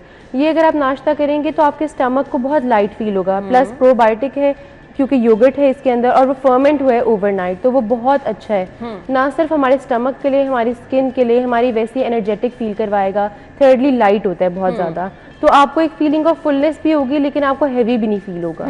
तो ये एक फैक्टर है। और उसके अलावा बहुत ज़्यादा हैवी मील्स अवॉइड किए जाएं। लंच में क्या लेना है? लंच में आप राइस ले लें, ठीक है। राइस में खिचड़ी भी ले सकते हैं, थोड़े से दाल का कंटेंट ऐड करके। अगेन आपको फिर मटन और बीफ को नहीं खाना, आपको चिकन का सिंपल जो लीन प्रोटीन है आप वो खाएं साथ में।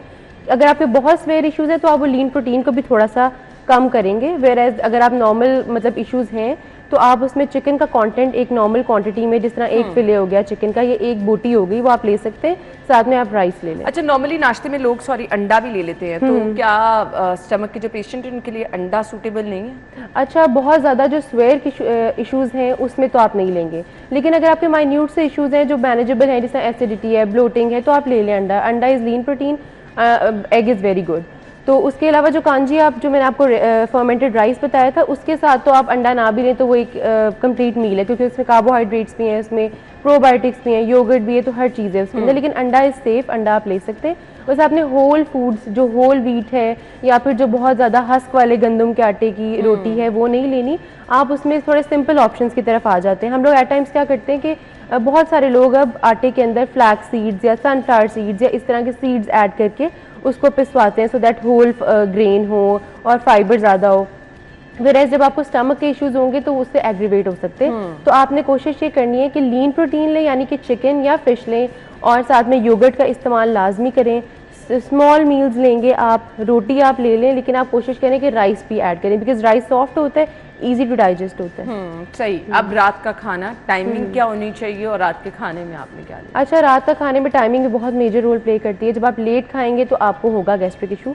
आपने खाना 8 बजे के बाद नहीं खाना, तो आपका लास्ट मील बाय 8 हो जाना चाहिए। उससे पहले कर सकते हैं तो वो वेल एंड गुड। 6 बजे भी कर सकते हैं, 7 बजे भी कर सकते हैं, लेकिन एंड 8 PM तक आपने लास्ट मील खाया हो, सो दैट आपके स्टमक को इतना टाइम मिल जाए कि by the time you sleep आपका खाना ऑलरेडी डाइजेस्ट हो चुका हो। वो फिर नहीं तो आप सोएंगे तो गर्ड होगा। गर्ड में ये होता है कि ऊपर एसिड आता है, रिफ्लक्स होता है और फिर सोया नहीं जाता, तो क्वालिटी ऑफ स्लीप भी डिस्टर्ब होगी। तो उसमें बेटर यही होता है कि अर्ली खाना खा लिया जाए। प्लस कुछ इस तरह के खाने होते हैं जो कि हमें खाने चाहिए, इनकॉर्पोरेट करने चाहिए। जब एसिडिक हो जाता है हमारे स्टमक का मीडियम, तो हमें एल्कलाइन फूड्स लेने चाहिए। अब एल्कलाइन फूड्स में बहुत सारे ऑप्शंस हैं हमारे पास, जिसमें सबसे मेन है बनाना। उसमें पोटेशियम ज़्यादा होता है, एल्कलाइन होता है। सेकेंडली, गर्मियों के जो अवेलेबल ऑप्शंस हैं वो मैं आपको बताती हूँ। एक है मेलन, खरबूजा आप खाएं, वो बहुत अच्छा है। जिन लोगों को ब्रोकली पसंद है वो ब्रोकली खाएं, एसिडिटी के लिए बहुत अच्छी है। प्लस चेरीज खाएं और स्ट्रॉबेरी खाएं। तो ये सब, इस स्ट्रॉबेरी तो अभी इतनी रेडीली अवेलेबल नहीं होगी, लेकिन चेरीज हैं अवेलेबल। पाइनएप्पल खा सकते हैं। इसी तरह ही आप स्वीट पोटैटो यानी कि शकरकंदी खाएंगे तो वो भी एल्कलाइन है, तो वो भी आपके स्टमक को डिस्टर्ब नहीं करेगी बल्कि आपको सूट करेगी। जो लोग नहीं रोटी खाने का, एट टाइम्स जिस तरह होते हैं स्टमक के इश्यूज में दिल ही नहीं कर रहा होता खाना खाने को, आप कुक्ड फूड नहीं खा सकते, तो उसमें आप ये कि बॉइल्ड या स्टीम्ड जो है यैम्स यानी कि शकरकंदी वो आप खा सकते हैं, वो बड़ा सूट करता है। प्लस आप स्पिनच खाएं, लेकिन अगेन बनाने का तरीका डिफरेंट होना चाहिए। अक्सर लोग बेबी स्पिनच के पकौड़े भी बना लेते हैं, तो फॉर्म बड़ी मैटर करती है। बिल्कुल आपने बिल्कुल फ्राइड नहीं खाना, आपने उसको बॉईल करके और जो नॉर्मल इसकी खाना बनाते हैं कम ऑयल में, आपने वो खाना है। सही। अच्छा, अब वो लोग जो कि डाइट कॉन्शियस है ना, डाइटिंग कोई ना कोई कर रहे होते हैं, उनको भी स्टमक का इश्यू रहना शुरू हो जाता है, तो आपकी डाइट में वो कौन सी गलती है जो आपने बिल्कुल नहीं करनी जिसकी वजह से आपके स्टमक डिस्टर्ब हो जाते हैं? अच्छा, बिल्कुल। डाइटिंग में ये कि सबसे मेजर चीज़ है फैट, जो मैंने आपको बताया था कि स्पाइसी फूड नहीं खाना और ऑयली फूड नहीं खाना। और डाइटिंग में ये होता है कि एट टाइम्स लोग डाइट को बड़ा कंफ्यूज कर लेते हैं, वो अपनी सारी के सारे न्यूट्रिएंट्स जो हैं वो ख़त्म कर देते हैं अपनी ज़िंदगी से, और वो बहुत ही, जैसा फॉर एग्जांपल अगर कोई डाइट करे तो वो सिर्फ चिकन ही खाएगा, तो उसके ब्रेकफास्ट लंच डिनर में सिर्फ चिकन होगा। वेराज इस तरह नहीं होना चाहिए, सब चीज़ें नॉर्मल आप खाएं, आपका पोर्शन होना चाहिए। हर किसी इंसान का डिफरेंट डिफाइंड पोर्शन होता है, उसके बॉडी वेट, उसकी हाइट और उसकी एज के अकॉर्डिंगली। तो आपने पोर्शन को कम कर लेना है, फूड ग्रुप्स वही रखने हैं। जो चीज़ ट्रिगर कर रही है वो सबको ट्रिगर कर रही है, बी इट ओवरवेट और अंडरवेट। तो जो ओवरवेट इंसान है, जिनको जो चीज़ें मना की हैं, अंडरवेट को भी वही मना है, बस आपने पोर्शन अपने हिसाब से रखना है। तो आपको पता होगा कि for example 6 table spoon rice है तो उसके अंदर 80 किलो कैल है, तो आपको पता है आपने एक पोर्शन लेना है। तो इसी तरह ही जो अंडरवेट है उसको हम कहते हैं कि 12 टेबल स्पून ले लें, सो दैट आपको कैलोरीज ज़्यादा मिल जाए। तो कैलोरीज आपने बैलेंस करके चलना है, फूड ग्रुप सभी कंज्यूम करने हैं, लेकिन जो स्टमक को ट्रिगर करते हैं, जो मैंने अभी प्रीवियसली बताया है, वो नहीं लेने, बिकॉज ऑब्वियसली वो फिर ट्रिगर करेगा। विद टाइम ये सेटल हो जाता है, ये लाइफ लॉन्ग चेंजेस नहीं होते। जब आपका सेटल हो स्टमक का इशू तो आप सब कुछ खा सकते हैं, तो बस थोड़ा सा वेट करना है। सही। अभी जो हम लोगों को देख रहे हैं बहुत ज़्यादा कि आपको पानी ज़्यादा पीना होता है ना, तो पानी का ऑल्टरनेट, कुछ लोग कहते हैं पानी पीने से भी, बार बार पानी पीने से दिल खराब हो रहा है, तो अगर आप जूसेस की तरफ जाएं तो आप क्या रिकमेंड करेंगी, कौन से जूस होने चाहिए? अच्छा, जूसेस रिकमेंडेड नहीं होते क्योंकि जूसेस में होता है फ्रुक्टोज, बहुत हाई फ्रुक्टोज लेवल होता है। देखिए, हम जब जूस बनाते हैं तो आप कभी देखेंगे आप एप्पल खाने लगे तो आप मैक्सिमम 2 एप्पल्स खा सकते हैं at a time, whereas juice में 6 to 7 एप्पल्स। एग्जैक्टली, सारा का सारा फाइबर वो पीछे रह गया, रेजिड्यू जो कि आप वेस्ट में डिस्पोज ऑफ कर देते हैं उसको, और बिल्कुल फ्रूक्टोज यानी कि चीनी की एक ऑल्टर्ड फॉर्म जो कि फ्रूट में पाई जाती है, फ्रूक्टोज, आप वो पी रहे होते हैं। हमें लगता है कि फ्रूट से है, नेचुरल सोर्स से है, तो अनहेल्दी है, वेरएज देखा जाए तो चीनी भी तो फिर नेचुरल सोर्स है ना, वो गन्ने से मिलती है हमें। तो उसमें ये होता है कि आपको फ्रूट को ब्लेंड करके लेना होता है, पानी आप नहीं ले सकते, दैट्स फाइन, बिकॉज ऑब्वियसली बहुत सारे लोगों को टेस्ट नहीं पसंद आता, या एट टाइम्स बहुत ज़्यादा पानी पी के वॉमिट की फीलिंग आ रही होती है, या आपको नॉजिया सा हो रहा होता है। तो आप उसमें ये करें कि आप एक पीच लें, उसको आप पील कर लें एंड देन उसको 1 ग्लास पानी में ब्लेंड कर लें। तो इन दैट वे आप एक पीच भी खा लेंगे, फाइबर भी आपको मिल जाएगा क्योंकि आपने कुछ स्टेन नहीं किया उसका, और जो है पानी का कंटेंट भी चला जाएगा। इसी तरह आप कर सकते हैं कि आप जो है ना, एक होता है मिनरल इन्फ्यूज्ड वाटर, जनरली ये उन लोगों को दिया जाता है जिन्हें कॉन्स्टिपेशन हो, बिकॉज ये आपकी बाउल मूवमेंट्स को काफ़ी फास्ट करता है। तो इसमें आप डाल सकते, इसका फ्लेवर बहुत अच्छा हो जाता है। अब डिपेंड करता है जो आपको फ्रूट्स एंड वेजिटेबल्स पसंद है आप वो ऐड करें, लेकिन एक बेसिक सी रेसिपी है जिसमें होता है कि आप लेमन ऐड कर लें, मिंट लीव्स ऐड कर लें, जिस मौसम में ऑरेंज होता है वो एक होल ऑरेंज विद पील आप स्लाइस करके उसके अंदर ऐड कर लें। अच्छा, अनार भी डाल सकते हैं आप, और अगर आपको ज़्यादा है कि कलर भी थोड़ा अच्छा होता है कि अपीलिंग हो, आंखों को देखने में जो अच्छा लगे वो ऑटोमेटिकली पीने में भी अच्छा लगता है, तो आप एक बीटरूट को स्लाइस करके अंदर डाल दें, तो वो बहुत अच्छा फ्लेवर हो जाता है उसका। और बीटरूट तो वैसे ही उसमें बहुत अच्छी प्रॉपर्टीज़ है, तो हमारी स्किन के लिए भी अच्छा है, और पिगमेंट है, तो जो है आप वो डाल लें। उसके अलावा जो भी फ्रूट अवेलेबल है, क्या वो मुझे थोड़े से उसके फायदे भी बता दें, क्योंकि वो अगर जूसेस वगैरह की फॉर्म में तो समटाइम लोग कहते हैं थोड़ा हैवी भी हो जाता है। बिल्कुल। अच्छा, जूसेस में ये है कि आप बीटरूट को अकेला जूस नहीं लेंगे उसका, बिकॉज बीटरूट आप कभी नोटिस करें कि आपके थ्रोट को इरिटेट करते हैं। अगर आप खाली बीटरूट खा लेते तो आपको फौरन से फील होगा कि आप बात भी नहीं प्रॉपर्ली कर पा रहे। तो आप बीटरूट को जो एक ABC जूस है, जिसमें वो प्योरली जूस नहीं उसको कहेंगे क्योंकि उसके अंदर वेजिटेबल है, तो वेजिटेबल जूस है, और वो उसमें आपने बहुत ज़्यादा क्वांटिटी नहीं लेनी होती, एक सिंपल एक शॉट लेना होता है, क्योंकि वो 1 एप्पल, 1 बीटरूट और साथ में 2-3 कैरेट्स ये लेंगे तो कैलोरीज का कंटेंट भी कम रहेगा, और आप इसको जब कंज्यूम करते हैं तो स्किन के लिए बहुत अच्छा है। तो बीटरूट इटसेल्फ स्किन के लिए भी अच्छा है, हमारे वैसे भी डाइजेस्टिव सिस्टम के लिए अच्छा है, प्लस अगर आप इसको 3 दिन के लिए फर्मेंट करेंगे तो ये प्रोबायोटिक भी बन जाता है, तो ये बहुत अच्छा है हमारी वैसे ओवरऑल गट हेल्थ के लिए भी। तो आप देखेंगे बहुत सारे लोग कैरेट और बीटरूट की फर्मेंट करके उसे 3 डेज के लिए सनलाइट में वो उसको पीते हैं, तो वो एक आपके स्टमक के मीडियम को भी अल्कलाइन कर देता है, जो बहुत एसिडिक हुआ होता है, हेल्थ के लिए अच्छा है, स्किन के लिए अच्छा है, तो ओवरऑल उसके बेनिफिट्स हैं। चलें जी, वो लोग जो कि अपनी स्टमक की वजह से बहुत ज़्यादा परेशान रहते हैं, कि हमसे खाना नहीं खाया जाता, खाना खा ले तो बहुत ज़्यादा हम डिस्टर्ब रहते हैं, तो उनके लिए आज हमने प्लान बता दिया डाइट कि आपको अपने ब्रेकफास्ट में, लंच में और डिनर में क्या लेना और एहतियात क्या क्या करनी है। पानी का अगर इस्तेमाल करना है तो कितना करना है, किस तरह करना है, पानी का ऑल्टरनेट भी आपको बता दिया। ज़रूर इन चीज़ों पे आप जो है वो गौर कीजिए और अपने लाइफस्टाइल पे गौर कीजिए, इन चीज़ों को अपनाएं और हमें फीडबैक ज़रूर दीजिए। थैंक यू सो मच, आपके टाइम का बहुत बहुत शुक्रिया। ब्रेक के बाद ज्वाइन करेंगे, stay with us.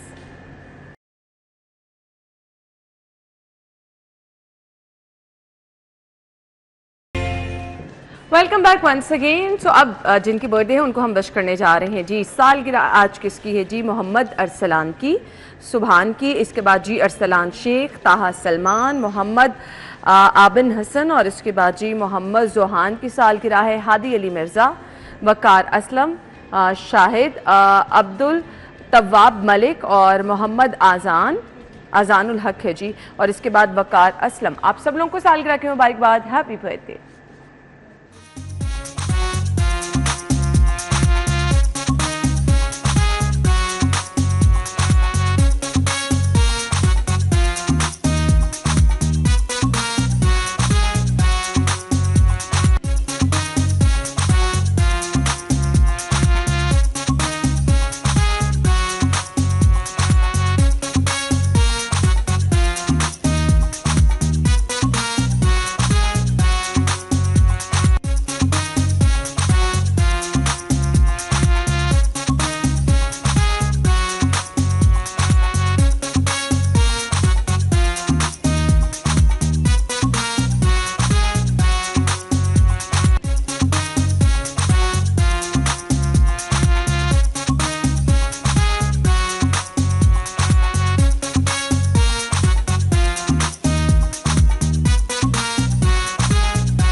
Once again happy birthday. अगर आपकी कल सालगिरह है तो हम आपकी बर्थडे को भी ऐसे ही स्पेशल बनाएंगे। स्क्रीन पर नंबर है जी, इस नंबर पर आप अपनी पिक्चर्स भेजें अपने नाम के साथ। सो आप भी प्रोग्राम का हिस्सा बन जाएं। इसके लिए आपको क्या करना है जी, बहुत जल्दी करनी है जी, बहुत जल्दी अपनी पिक्चर्स हमें भिजवा दें। जो लोग जल्दी भिजवाएंगे उनको पहले शामिल कर दिया जाएगा। आगे बढ़ेंगे, अगला सेगमेंट शामिल करेंगे, आपको बताएंगे जी माल का हाल।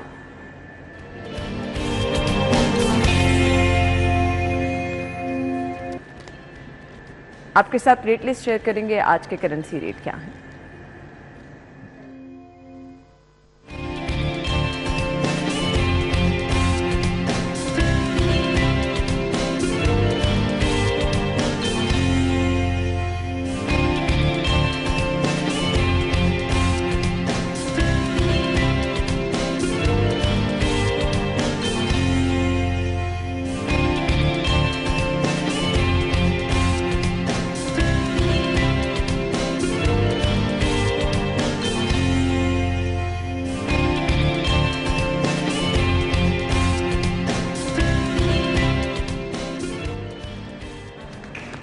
तो इसके बाद जी आगे बढ़ेंगे और आपको हमें बताने हैं जी सब्जियों के रेट, और इसके लिए हमारा सेगमेंट होता है आज के भाव।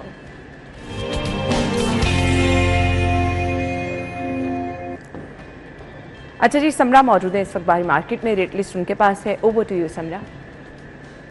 जी है ना, ओपन मार्केट में महंगे दामों सब्जियों की फरोख्त का सिलसिला जारी है। इंतजामिया ग्राम फरोशों को लगाम डालने में नाकाम है, जिसके बायस दुकानदारों को खुली छूट मिली हुई है और वो अपनी मनमानी कीमत पर अपना प्रॉफिट मार्जिन रखते हुए सब्जियां फरोख्त कर रहे हैं, जिसकी वजह से परेशानी का सामना आम आवाम को करना पड़ रहा है। आज के कुछ रेट्स के हवाले से आपको बताते चलें तो आलू का आज का सरकारी रेट 45 रुपए है, लेकिन फी किलो फरोख्त ओपन मार्केट में 60 रुपए तक में जारी है। प्याज का आज का सरकारी रेट 30 है, लेकिन यहाँ पर 50 रुपए तक में फरोख्त हो रहे हैं। इसी तरह से टमाटर का आज का सरकारी रेट 30 है, लेकिन ओपन मार्केट में 50 रुपए फी किलो तक में उसकी फरोख्त जारी है। लहसुन का आज का सरकारी रेट 195 है, लेकिन अगर फी किलो फरोख्त की बात की जाए तो 300 रुपए तक में शहरियों को दिया जा रहा है। अदरक का आज का सरकारी रेट 525 है, लेकिन यहाँ पर 650 रुपए तक में उसकी फरोख्त जारी है। लीमू के हवाले से बात कर लें तो उसकी कीमतें जो हैं वो नीचे नहीं आ सकी। सरकारी निर्खनामे में जो लीमू का रेट है वो 515 है, लेकिन अगर ओपन मार्केट में बात कर लें तो 800-900 रुपए फी किलो तक में फरोख्त हो रहा है। हरी मिर्च का आज का सरकारी रेट 85 है, लेकिन यहाँ पर 100 रुपए तक में उसकी फरोख्त जारी है। इसी तरह से भिंडी का आज का सरकारी रेट 133 है, लेकिन ओपन मार्केट में 150 रुपए तक में फरोख्त हो रही है। मटर का आज का सरकारी रेट 181 है, लेकिन यहाँ पर फी किलो फरोख्त 200 रुपए तक में हो रही है। इसी तरह से करेले का आज का सरकारी रेट 76 है, लेकिन अगर फी किलो फरोख्त की ओपन मार्केट में बात की जाए तो 100 रुपए तक में फरोख्त हो रहे हैं। गोभी का आज का सरकारी रेट 28 है, लेकिन ओपन मार्केट में 50 रुपए फी किलो तक में उसकी फरोख्त जारी है।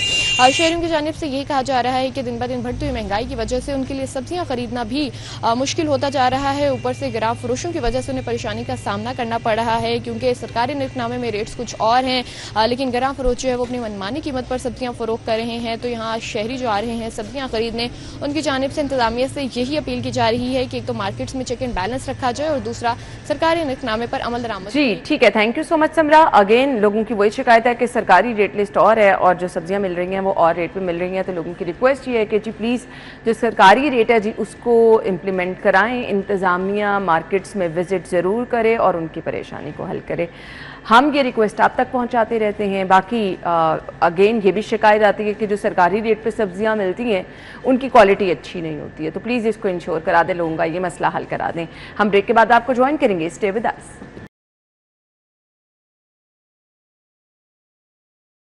Welcome back once again. So programme के हिस्से में जी हम जिस मेहमान से आपको मिलवाने वाले हैं वो मोटिवेशन भी है उन लोगों के लिए जो कि कुछ करना चाहते हैं। अल्लाह ताला ने सब लोगों को बहुत ज़बरदस्त टैलेंट दिया है, हमने बस उस टैलेंट को निखारना होता है, थोड़ी सी मेहनत करनी होती है और आप घर बैठे बहुत कुछ कर सकते हैं। हमारी आज की मेहमान भी कुछ इस तरह से हैं जो कि बहुत ज़्यादा ज़बरदस्त काम कर रही हैं। घर बैठ के अगर आप कुछ करना चाहते हैं तो बहुत ज़बरदस्त आइडियाज़ इनके पास हैं जो कि हम आपके साथ शेयर करने जा रहे हैं। सहरिश गुल आज की हमारी मेहमान है, वुड क्राफ्टर हैं। सो वुड से वो इतना ज़बरदस्त काम करती हैं, जो कुछ भी आप बनवाना चाहते हैं, शादी आपकी शादी से रिलेटेड कोई आपका थीम है, कोई आप किसी को गिफ्ट करना चाह रहे हैं उसकी शादी पे, बर्थडे पे, बहुत ज़बरदस्त चीज़ें हैं जी आप बना सकते हैं। घर में डेकोर का सामान आप खुद से कैसे बनाया जा सकता है आइडिया भी आपको देंगे। अगर आप बनवाना चाह रहे हैं तो वो भी आपको बताएंगे। ट्रेंड क्या क्या है, किस किस इवेंट पे लोग क्या क्या चीज़ें पसंद करते हैं आपके साथ शेयर करेंगे जी। सहरिश को हम वेलकम कहेंगे। अस्सलाम वालेकुम सहरिश। वालेकुम अस्सलाम। Thank you so much. बहुत ज़बरदस्त चीज़ें आपने सामने रखी हैं, बहुत ज़बरदस्त आपका काम है, हम अपने नाजरीन को दिखाएंगे भी। लेकिन आइडिया क्या था बेसिकली आपके पास, कब स्टार्ट किया और कैसे स्टार्ट किया? यार पहली चीज़ तो ये थी कि मुझे बचपन से आर्ट का शौक़ था। मैं स्कूल और कॉलेज में आर्ट कॉम्पिटिशन्स में पार्टिसिपेट करती थी और प्राइजेस विन करती थी। तो मतलब इट्स समथिंग जो हमेशा से मेरे अंदर ये था, जिसका पैशन। फिर जब कोविड स्टार्ट हुआ तो कोविड से बिल्कुल पहले मैंने जब अपनी जॉब छोड़ी, मैं as an English lecturer job कर रही थी, तो उस वक्त फिर ये आइडिया मुझे क्लिक किया, क्योंकि आइडल नहीं बैठा जाता, जब आदत होती है तो मैं वैसी चीज़ें बनाती रहती थी। तो अक्सर लोग मुझे कहते होते थे कि अच्छा हमें ये बना दो, या यूजुअली वो पेंटिंग्स में थी। लेकिन जब ये आइडिया मुझे क्लिक किया, क्योंकि अब ये सारी 3D उसमें आ जाती है, तो फिर ये टोटल कस्टमाइजेशन के साथ वहाँ पे फिर मैंने इस आइडिया पे पहले रिसर्च किया एंड देन अल्हम्दुलिल्लाह so here it is done. तो यहाँ से आपने स्टार्ट लिया। आइडिया बड़ा मैटर करता है बहुत कि ज़्यादा। आपका आइडिया क्या है, क्योंकि अब सोशल मीडिया का दौर है ना, लोगों को बहुत कुछ नया चाहिए होता है। हर बंदा कहता है कि जी मेरा कोई डिफरेंट सा कुछ होना चाहिए। रूम के बाहर अगर कुछ आप डिकोर करना चाह रहे हैं, लाउंज में कुछ डिकोर करना चाह रहे हैं, तो मार्केट में तो बहुत चीज़ें अवेलेबल है, बट लोग कहते हैं हमारे आइडिया को आप वो एक हकीकत में लेकर आए। सो वो आप कर लेती हैं। बेसिकली जो हमारी टैगलाइन है ना, वो है ही क्रिएटिवली कस्टमाइज्ड। मतलब क्लाइंट मेरे पास डिफरेंट उससे आते हैं, कुछ अपने बच्चों का रूम डेकोरेट कर रहे हैं, किसी को वेडिंग पे कुछ गिफ्ट देना है, हाउस वार्मिंग गिफ्ट देना है, कुछ लोग अपने घर को रीडेकोरेट कर रहे हैं, या वो किसी खास थीम को लेके चलना चाह रहे हैं, तो वो they just come up with idea और हम उस पर काम करते हैं और फिर उसको हम कटिंग्स वगैरह करवा के हमें उस पे लेके मुझे आते हैं। थोड़ा सा अपने काम का तरीका बता दें। बेसिकली लेट्स सपोज कि किसी ने आपको काम ऑर्डर किया और वो एक फ़ोटो फ्रेम, जैसे कि ये मेरे सामने पड़ा है, मैं आपको दिखा भी दूँ, ये बनवाना चाह रहे हैं, तो इसके लिए आपने स्टार्ट कहाँ से लेना है? ये देखने में इतना प्यारा लग रहा है। सो अगर आपने ये बनाना है तो इसके पीछे मेहनत क्या होती है? फर्स्ट स्टेप बता दें। देखो, सबसे पहला स्टेप ये आइडिया है, उसके बाद हम इसकी ग्राफिक्स बनाते हैं, क्योंकि वो सबसे इम्पॉर्टेंट है। जो डिज़ाइन है वो बनता है कंप्यूटर ग्राफिक्स पे। डिज़ाइन, साइज, डायमेंशंस, हमें उसकी डिटेलिंग कैसे करनी है, हमें 3D डिटेलिंग करनी है, हमें लेज़र कट की डिटेलिंग पे जाना है, वो सब चीज़ें उस डिज़ाइन में हम फाइनल कर लेते हैं। फिर जो मशीन्स हैं, CNC और लेज़र मशीन्स होती हैं, वहाँ पर हम MDF वुड की जो शीट्स हैं उनके ऊपर हम उस डिज़ाइन की कटिंग करते हैं। फिर वो डिज़ाइन हमारे पास आता है। शीट्स वगैरह आप जाके खुद खरीद के लेकर आते हैं? ये वेंडर्स हैं, ठीक है। वो यूजुअली हम शीट्स खरीद के उनके पास रखवा देते हैं, क्योंकि मेरा उनसे काम चल रहा होता है। अब जैसे ये ईद का प्लेटर है, ठीक है, तो उसके बाद जब ये कटिंग मेरे पास आई, उसके बाद इसको हमने असेंबल करना है, इसकी फिनिशिंग करनी है, और ये सारे हैंड पेंटेड है। अच्छा, इवन ये वाला जो फ्रेम है, इसके ये मोटिव्स भी मैंने खुद बनाए हुए हैं क्ले से। ये मुझे दिखा दें, मैं अपने नाज़रीन को दिखा दूं। ये जितने भी इसके मोटिव्स बने हुए हैं ये तो इस तरह के, मतलब अगर हमें कोई कलर बहुत प्यारा है इसका। और हाँ, ये कॉपर थीम में था। ये सारे मोटिव्स भी हाथ से बने हुए हैं क्ले के साथ, और ये मजबूत है। हाँ जी, दीज आर सॉलिड। बिल्कुल, ये नहीं है कि ये खराब हो जाएगा। इसका पेंट वगैरह किस तरह से डिजाइन कलर करती हैं आप? यार ये सारे हैंड पेंटेड होते हैं, एक्सक्यूज मी। और उसके बाद हमें इसमें प्रोटेक्टिव लेयर ऐड करनी पड़ती है। पेंट की जो क्वालिटी है ना, वो बहुत मैटर करती है। ठीक है। अगर आप हाई क्वालिटी पेंट यूज करते हैं तो आपकी जो ये प्रोडक्ट है, ये अगले 8-10 साल तक क्लाइंट जो है ना, 10-12 like these are like life long. मतलब अगर नीचे गिर जाए, टूट जाए, that's a separate thing. Otherwise तो ये आराम से वो उसको जब तक चाहे यूज कर सकते हैं। सही हो गया। अब मुझे बता दें कि इसके लिए कलर का इंतखाब कौन सा होना चाहिए? ये भी टोटली कस्टमाइज होता है कि आपके अपने भी आइडिया होता है? देखिए, जो कलर स्कीम है, अगर क्लाइंट ने दिया है कि उसको एक स्पेसिफिक कलर स्कीम चाहिए, तो हम फिर उसको फॉलो करते हैं। ठीक है। समटाइम्स क्लाइंट आइडिया के साथ आते हैं, उनके रूम की थीम डिफरेंट होती है। अब जैसे यहाँ पर एक डोर हैंगर है लिटिल मैन केव के साथ, तो वो क्लाइंट जब मेरे से बात करी थी तो शी टोल्ड मी कि वे सारी थीम्स है ना, वो ड्रीमी स्काई और ब्लू में है, और इस तरह से मुझे अपने बच्चे के लिए चाहिए, लेकिन उसकी जो कलर टोन्स हैं वो सॉफ्ट होनी चाहिए। तो फिर हमने उसके हिसाब से कलर टोन्स को मैच करके तो then we created that one. सही। सबसे ज्यादा लोग आपका कौन सा काम पसंद करते हैं, जिसका फीडबैक आपको बहुत अच्छा आता है, जो आपको लगता है कि आपका ये बेस्ट पार्ट है? यार ऑनेस्टली जो भी काम मैं बनाती, क्योंकि हर एक पीस जो है ना, आप ये समझें कि ये यूनिक है। लाइक अगर ये एक क्लाइंट के लिए बना है, जरूरी नहीं है कि दोबारा इसका हार्डली मेरे पास कोई क्लाइंट आएगा। मेरे पास नेक्स्ट आएंगे, उन्हें कुछ और चाहिए होगा। तो हर क्लाइंट को जब उनकी वो चीज़ मिलती है ना, तो अल्हम्दुलिल्लाह I always get a very good. अब मुझे थोड़ा सा काम भी आप, क्योंकि चाह रही थी कि आप जो लोग इंटरेस्टेड हैं, जो कुछ करना चाहते हैं, थोड़ा सा बना के भी दिखा दें कि कट हुआ हुआ आपके पास पीस पड़ा है, ये बनाना क्या आपने बेसिकली इसका? अच्छा, ये ना, अब देखिए, ये ना अभी जैसे समर वेकेशन स्टार्ट होती है ना, तो बहुत सारे लोग हमसे कांटेक्ट करते हैं बच्चों के लिए DIY किट्स बनाने के लिए। अब उसमें क्या होता है, पेपर वगैरह तो जाहिर है बच्चे यूज़ करते हैं, वो हो जाता है। अब वो इस तरह से सॉलिड वुड में कटिंग करवा के, अब जैसे एक बच्चे का नेम साइन है, हम इसका हाफ पेंट करेंगे, इसको पेंट करेंगे असेंबल करके, और यहाँ पर हम जूट लगाएंगे तो ये एक वॉल हैंगिंग बन जाएगी जो बच्चा बहुत अरसे तक यूज़ कर सकता है। तो इस तरह के फिर DIY किट्स, इसमें उनके फेवरेट थीम्स होती हैं। किसी को डायनासोर्स पसंद हैं, कार्स पसंद हैं, बारबीज पसंद है, लाइक एनीथिंग। तो उसके हिसाब से फिर उनकी वो किट्स बना के तो हम फिर क्लाइंट्स को देते हैं। सही। कुछ कलर करके दिखाएंगे इसमें हमें? हाँ ज़रूर। इसमें एक तो मैं ये हाफ टन करके लाई हुई थी। अब जैसे कि ये देखें, इस तरह से ये रॉ में होता है, अनपेंटेड है, ठीक है। इस पे उनको जो नाम चाहिए था, उसका इनिशियल उन्होंने जो डिज़ाइन सेलेक्ट किया वो हमने बना लिया। उसके बाद it comes with the paint roller, हमारे पास ये पेंट वो होता है, ठीक है। उस हम इसको पेंट कोई स्पेसिफिक इसके लिए यूज हम लोग एक्रिलिक पेंट यूज करते हैं। अक्सर लोग ना इनके साथ पोस्टर भी यूज करते हैं, लेकिन वो स्मच कर जाता है, ठीक है। लाइक वो जरा सा पानी वाला या कुछ भी हाथ लगा तो वो फैल जाता है, लेकिन जो एक्रिलिक बेस्ड पेंट होता है वो सबसे बेस्ट रहता है। ठीक है, पानी वगैरह भी उसके ऊपर लग जाए तो वो खराब नहीं, वो उसको तो समहाउ रेजिस्ट कर लेता है। ठीक हो गया। मुझे करके दिखा दें ये जरा? मैं जरूर आपको करके दिखाती हूँ। कलर बड़े मैटर करते हैं, और ये पर्पल कलर इतना खूबसूरत सा लग रहा है। ये एक्चुअली यूँ समझें कि अब जैसे ये नेम साइन है ना, उस बच्ची की या जो भी उसके नाम की चॉइस है, दे विल टेल मी कि हमें ये कलर इसके साथ चाहिए, तो हम फिर वही वाला कलर उनको ऑब्वियसली आपकी वॉल के अकॉर्डिंग आपके रूम में, हाँ, वो उनकी चॉइस है जो भी, तो उसके हिसाब से हम करते हैं। तो सबसे पहले तो हम इसको थोड़ा सा, अच्छा ये जहाँ तक आपने कलर हाँ, करना है उसको ये वैसे ठीक ये है। टिप भी है कि अगर आप एक नीट काम करना चाहते हैं ना, कि अगर आपकी जो लाइंस हैं वो फाइन आ जाएं, बिल्कुल। तो उसका बेस्ट तरीका यही है। और इसके बाद हम, कितना टाइम लगता है एक अगर आप ये पीस तैयार कर रहे हो? या अब जैसे ये छोटा सा ना, ये तो एक DIY किट है, ठीक है। तो इसमें तो हमें हार्डली 10 to 15 मिनट्स लगेंगे ड्राई टाइम के साथ। ठीक है। लेकिन अगर हम जैसे ये आर्टिकल बना रहे हैं तो हमें 2-3 दिन आराम से लग जाते हैं डिजाइनिंग के बाद। अच्छा। क्योंकि हम लेयर्स कर रहे हैं, फिर हमें उन्हें ड्राई टाइम देना होता है, फिर एंड पे फिनिशिंग के बाद वो कंप्लीट जब तक प्रॉपर ड्राई नहीं होगा तो वो उस तरह नहीं, जब तक पेंट ड्राई नहीं होता। करेगा। अब ये रोलर के साथ आराम से आप इसको, आई थिंक ठीक है, इसमें हम 2 लेयर्स करेंगे ताकि हमारे पास फिनिश अच्छी आ जाए। फर्स्ट लेयर के ड्राई होने के बाद, क्योंकि ड्राई टाइम पेंट करते हुए बहुत ज़्यादा मैटर करता है। अगर हम उसको ड्राई किए बगैर दूसरी लेयर करेंगे तो पेंट की जो वो है ना वो स्पज हो जाता है और वो ख़राब हो जाता है। सही। अब इसके ड्राई होने का हम वेट करेंगे। इसी तरह से अब इसका इनिशियल है, हम इसको भी पेंट कर लेंगे। अच्छा, बहुत ज़्यादा थिक पेंट भी नहीं आपने करना, लेयर की बारीक रखनी है। लेयर अगर आप पहले ही जो लेयर है वो बहुत थिक कर देंगे ना, तो आपकी जो फिनिशिंग है ना वो बहुत भद्दी सी आएगी, वो बिल्कुल स्मूथ नहीं होगी। क्योंकि और समटाइम तो जैसे बड़े प्रोजेक्ट्स होते हैं उसमें हमें सैंडिंग भी करनी पड़ती है, तो वो सैंडिंग के बाद उसको वो टाइम दे के फिर दोबारा हम उस पर जो है ना पेंट की लेयर करते हैं। सही। ये जो राइटिंग्स वाले हैं ना, मैं आगे होकर दिखा देती हूँ।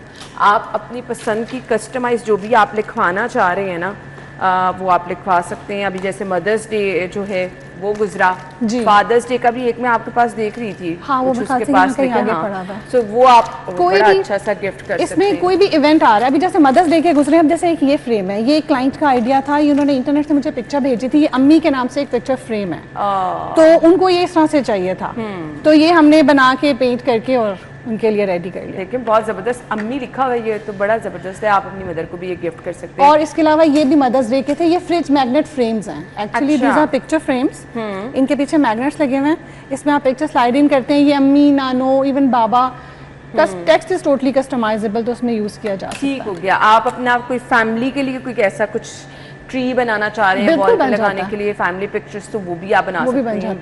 बहुत ज़बरदस्त लगता है। सो अब ये कस्टमाइज चीज़ें जो होती हैं, नो डाउट इस पे आप जिस तरह से बता रही हैं मेहनत, लोगों का बजट के अकॉर्डिंग भी कुछ मैनेज कर लेती है, क्योंकि कुछ लोगों का बजट कम होता है लेकिन आइडिया उनके पास बड़ा ज़बरदस्त होता है। 100%। देखो, सबसे पहले हम क्लाइंट को जब एक आइडिया थ्रो करते हैं ना, तो वो यूजुअली हम उनसे उनका बजट पूछते हैं, और उनके बजट में रहते हुए जो best we can offer them, we do that for them. सही हो गया। मैक्सिमम मिनिमम कितना बजट होना चाहिए अगर आप रिकमेंड करना चाहें तो? क्योंकि सम टाइम होता है ना, लोग आइडिया बड़ा ज़बरदस्त होता है लेकिन बजट उनका नहीं होता। सो अगर लेट्स सपोज हम ये फ्रेम ही बनवाना चाह रहे हैं तो इसके लिए कितना बजट हो जाता है? यार, अब ये फ्रेम जो है ना, इसमें ये जो बने हुए हैं, मोटिव्स बने हुए हैं, इसके मैंने स्पेशल मोल्ड्स मंगवाए, ठीक है। फिर जो क्ले हमने यूज़ की जिससे हमने ये बनाया है, अगर इससे बड़े साइज का किसी ने बनवाना होगा तो उसके लिए मुझे स्पेशल मोल्ड बनवाना पड़ेगा, कस्टम मोल्ड। तो जितनी कस्टमाइजेशन ज्यादा होती जाती है, क्योंकि आपको उसके हिसाब से बजट कराना ना, अभी तो ये आपके पास बना हुआ पड़ा है ना। एग्जैक्टली। तो ये फ्रेम जो नॉर्मली हमारा 26 से 2800 में, अगर इसका साइज छोटा होगा तो प्राइस वो हो जाती है, लेकिन ये 2800 में हमारा जाता है। ठीक हो गया, तो बड़ा ज़बरदस्त। आप किसी को, ये भी स्क्रीन पे भी हम आपको काम दिखा रहे हैं, बहुत ही ज़बरदस्त है। मुझे ये बता दें, अगर आपने कुछ ऐसा बनवाना होता है तो कम से कम कितने दिनों का मार्जिन? यार, एटलीस्ट हमें 20 to 25 वर्किंग डेज चाहिए होते हैं। ठीक है। क्योंकि ना सबसे जो मेन है वो है पेंट, वो है उसकी ग्राफिक्स, और उसमें हमें समटाइम्स 1 हफ्ता 10 दिन भी लग जाता है। वो इसलिए कि अगर कोई न्यू डिज़ाइन है, उसकी डायमेंशंस है, हमने कटिंग किया, वो हमें अच्छा नहीं लग रहा, हमें उसके डिज़ाइन को दोबारा करना पड़ता है, बिकॉज जो कटिंग होके आएगी ना वो चेंज नहीं हो सकती है। तो डिज़ाइन पे सबसे ज़्यादा फोकस होता है, और फिर पेंट वर्क। हाँ, और डिज़ाइन आप अपने कस्टमर को दिखा भी देते हैं कि हाँ, आपका वो हम उनके साथ शेयर करते रहते हैं विद डायमेंशंस एंड एवरीथिंग। ठीक हो गया। चलें जी, बहुत ज़बरदस्त आपका काम है, हम आपको गुड लक कहना चाहेंगे। और ये काम दिखाने का मकसद सिर्फ एप्रिसिएशन नहीं होता, मोटिवेशन भी होता है कि अगर आपके पास कोई हुनर है तो आप बहुत अच्छे तरीके से घर बैठ के भी काम कर सकते हैं। मुश्किल तो नहीं होता कि घर संभालना, ऑब्वियसली बच्चों को देखना और तमाम ये काम करना मैनेज हो जाता है आसानी से? I am a mom of 2 माशाल्लाह मेरे बच्चे हैं, और सारा घर देखना होता है। मुझे लगता है अगर आपका पैशन है ना एक चीज़, तो वो आपको मोटिवेट करेगा। पहली चीज़ें, अगर आप वाकई पैशनेट हैं तो फिर आप वो चीज़ कर सकते हैं बच्चों के साथ, specially when you are a housewife as well.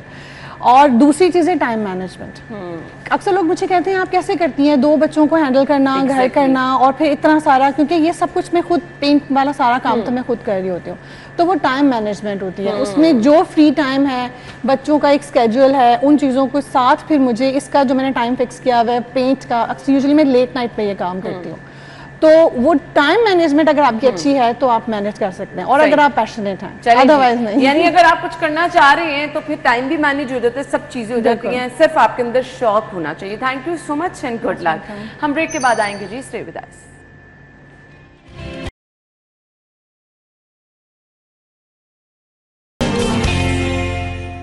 Welcome back once again. So आपको हमने रखना है हेल्दी, और इसके लिए हम आपके साथ टिप्स शेयर करते रहते हैं। तो देख लेते हैं आज की हेल्दी टिप।